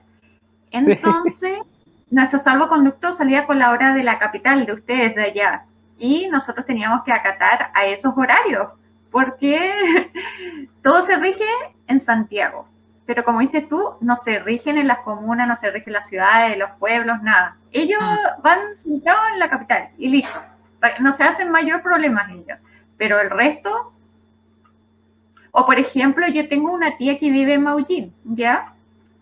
Ella tiene que ir a Puerto Montt, ya que es más o menos como 1 hora, y tiene que ir haciendo su permiso durante el camino, porque si el permiso te dura 3 horas, o sea, no alcanzas a hacer tus cosas que tienes que hacer. Si ya de Maullín a Puerto Montt es 1 hora, y más los trámites que tienes que hacer, y para volver a llegar a Maullín, no son suficientes las 3 horas. Claro, se O fue el sea, permiso. No es claro, profesional. No, y el mismo Santiago, porque en pandemia, no sé, subirse al metro con pandemia es un desafío. Y la otra sí, porque no. opción, para muchas veces en Santiago, la gran otra opción es caminar. En algunos casos, si es que uno no tiene un vehículo, cosas así. Santiago, las personas que viven en Santiago, que nos ven desde Santiago, que conocen Santiago, saben que Santiago es grande. O sea, caminar no es muy buena opción tampoco. Sí, pues si Entonces, es acá verdad. como, como, como 10 cuadras acá de Punta Arenas son como una de allá de ustedes. Más o menos. Más o menos. O sea, para que se hagan una idea, la gente que nos ve y que quizás no conocen Santiago, háganse una idea en el mapa. La capital, en terreno, si bien no tiene tanta gente como uno cree, hay ciudades de otros países con mucha más gente, pero en espacio, Santiago es del porte Tierra del Fuego. Desde el lado chileno, menos de Tierra del Fuego, ese es el porte de la capital. O sea, anda a caminar, no te va a alcanzar el permiso tampoco. No es muy práctico que digamos. Pero bueno, son cosas de la vida. Eh, ¿Algún cambio en específico que harían en cuanto al sistema de salud puntual? Cada una ahí tiene la palabra abierta. Soñar es gratis. Yo, Soñar es gratis. Pueden poner lo que quieran. mira, de mi parte, como estuvo comentando la señora Mirta con la señora Guillermina, el tema de los especialistas. El tema de los especialistas que es muy importante, porque yo sé que el colegio médico creo que sacan a una cierta cantidad de médicos al país y eso parece que lo va distribuyendo, o sea, por lo que tengo entendido. Y entonces yo creo que por eso tenemos pocos especialistas, no sé la verdad. Pero la salud es un derecho para nosotros, así como aprender a leer, a escribir, que es un derecho, la salud también tiene que ser un derecho. Además que tú también estás pagando para eso, si ni siquiera es gratis Claro. encima, estás pagando un porcentaje. Entonces, y de ahí sería una ley, como comentábamos, una ley que sea específico para las personas con epilepsias, no solamente para una epilepsia, para muchas, porque hay muchas epilepsias, no es solamente una. Yo tengo una epilepsia leve, la otra persona puede tener epilepsia de ausencia, la otra persona tiene epilepsia refractaria, y cuántas más, ¿entiende? Entonces, como dice la señora Mirta, uno ve a la persona con epilepsia solamente que convulsiona, pero no se sabe qué tipo de epilepsia es. ¿Y qué pasa? Porque no están informados. Es más, yo creo que algunos los que trabajan en el gobierno o los periodistas, como les comentaba, no saben lo que es la epilepsia. Y teniendo educación... Yo he visto a paramédicos que no saben lo que es la epilepsia. ¿Ve? Entonces, por eso hay que inculcar, hay que dar a conocer lo que es la epilepsia. En general y en cada diferente tipo de cuáles son. Claro. Gracias a Dios, mi epilepsia no es refractaria, sino igual tendría que luchar por mis medicamentos. Pero ¿y si no tengo plata, cómo lo hago? ¿Cómo puedo optar a una operación? Así que gracias y en a Santiago, Dios. por lo demás. Y en Santiago, por lo demás. Sí. Así es. Eso Muy sería. muy compleja la situación. Sí. No, realmente muy complejo, hay que ver cómo se puede arreglar. Como dato, efectivamente la salud es un derecho. Si alguna persona no lo logra recibir o se le está impidiendo, que ha pasado, existe una figura legal que les puede inclusive llegar a salvar la vida, porque les va a hacer que reciban esa atención, aunque no se la quieran dar, pero se las deben dar, que es el derecho al amparo. y es muy importante saberlo porque uno puede colocar un recurso de protección o un recurso de amparo dependiendo de la situación. Se puede colocar vía telefónica inclusive, directamente llamando a la respectiva corte de apelaciones de la región en la que se encuentren, y literalmente un ministro de corte va a llegar al lugar en el que estén y que no les quieran prestar atención médica les puede salvar la vida. Lo sé porque lo he visto y realmente puede salvarle la vida. Es muy importante que lo sepan. Bueno, para terminar, nada más que decirles que ya estamos en las 2 horas casi. Muy buena la conversación hoy día, de verdad. Muy interesante tema. Muy buenas las invitadas, las tres maravillosas mujeres con las que tuve el privilegio de estar aquí hoy. Claudio, mira, tú nos hiciste una pregunta a todas nosotras, pero ¿y tú? ¿Cuál es tu opinión? Si al final esta charla es para charlar, po. ¿Qué más? Para charlar. Ya, Claudio, coméntanos también tu opinión. Con respecto al tema de salud, claro, que hoy en día como están los ánimos suena extraño, porque la gente quizás no lo sepan, pero en resumidas cuentas, a veces no todo se soluciona con leyes, a veces el sentido común es el menos común de los sentidos, y a veces eso se puede plasmar o no en nuestra legislación. Yo creo que se plasma bastante más de lo que debería, porque nos da la idea de que las leyes son inamovibles y hay que seguir al pie de la letra, y no siempre funciona tan bien. Hay límite a los profesionales porque no hay profesionales suficientes. Quizás podríamos partir por ahí, aumentar el número de profesionales, y cómo se hace eso, fomentando las carreras que entreguen los especialistas. Pero bueno, desgraciadamente eso es materia para otro día, porque ya se van a realizar conversaciones específicamente en el ámbito legal. Así que no la pensé en sacar hoy día, pero ya nos va a volver a acompañar este librito. Vamos a ver si dura o no dura. Eso depende del futuro, depende de Chile. Pero ya vamos a explicar más adelante cómo poder utilizarlo bien en el sentido de salud. Y de que algo tiene que cambiar. La pregunta es qué, y eso ya es decisión de cada uno. Pero algo tiene que cambiar, eso es cierto. Me reservo mi derecho al momento de estar en la urna.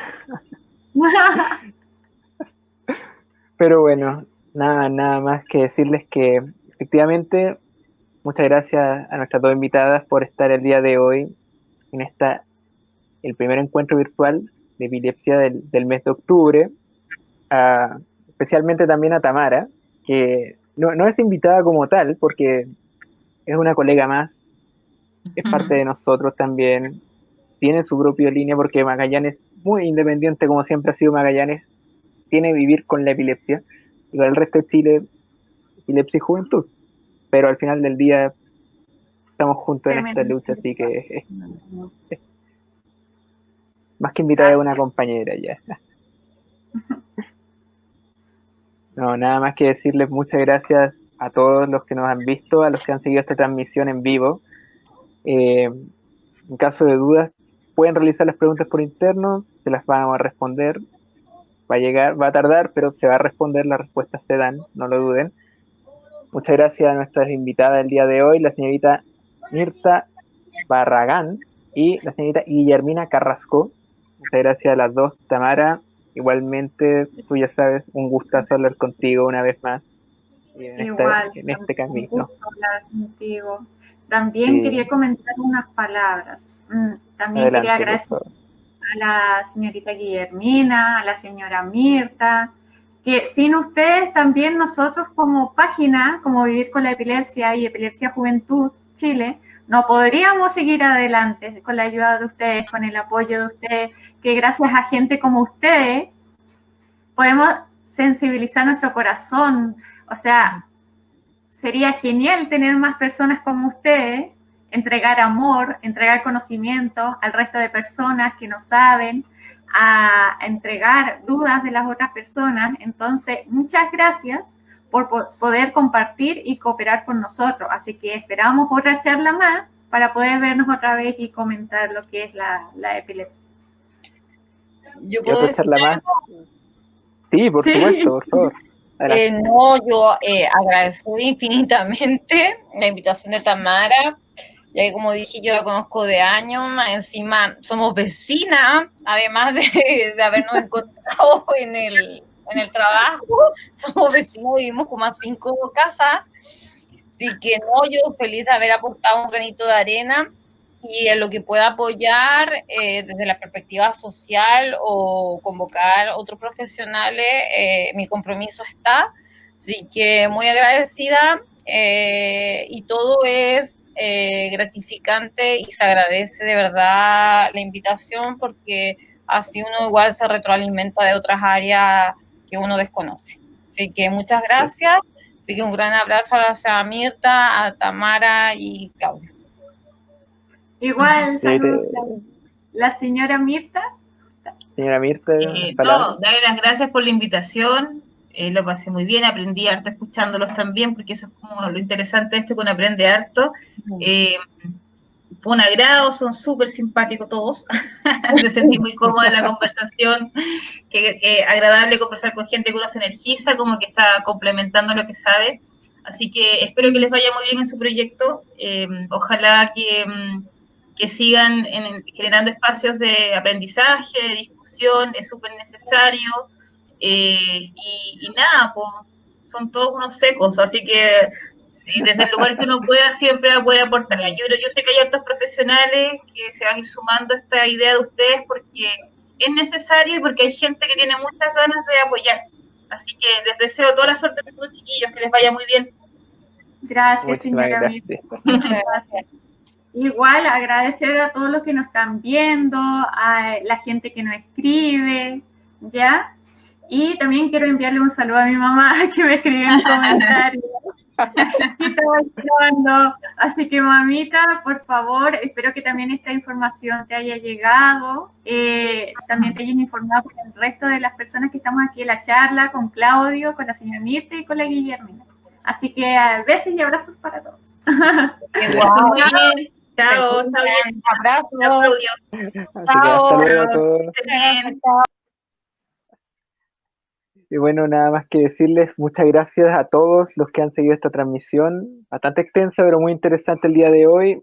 Vamos a seguir realizando nuestro encuentro virtual con epilepsia durante el mes de octubre. Siguiente presentación viene en 2 semanas más, específicamente el día 17 de octubre, que mira el calendario porque me complica bastante el tema de las fechas con el tema de las pruebas de la universidad, donde se van a volver a tocar temas de interés bastante relevante con nuevos profesionales que estén aquí presentes y por supuesto con Tamara, nuestra amiga específicamente de Punta Arenas, porque tenemos que representar a todo Chile y Santiago no es Chile, así que siempre las visiones que se den desde el resto del país son muy importantes, así que ya lo saben, el 17 de octubre el trabajo y la epilepsia como tema principal, muy importante tema, a ver.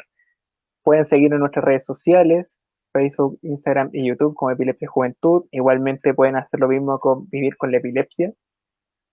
Y nada más, un agrado a todos y cada uno de ustedes por haber seguido esta transmisión. Y nos estamos viendo. Así que un saludo a todos. Chao, chao.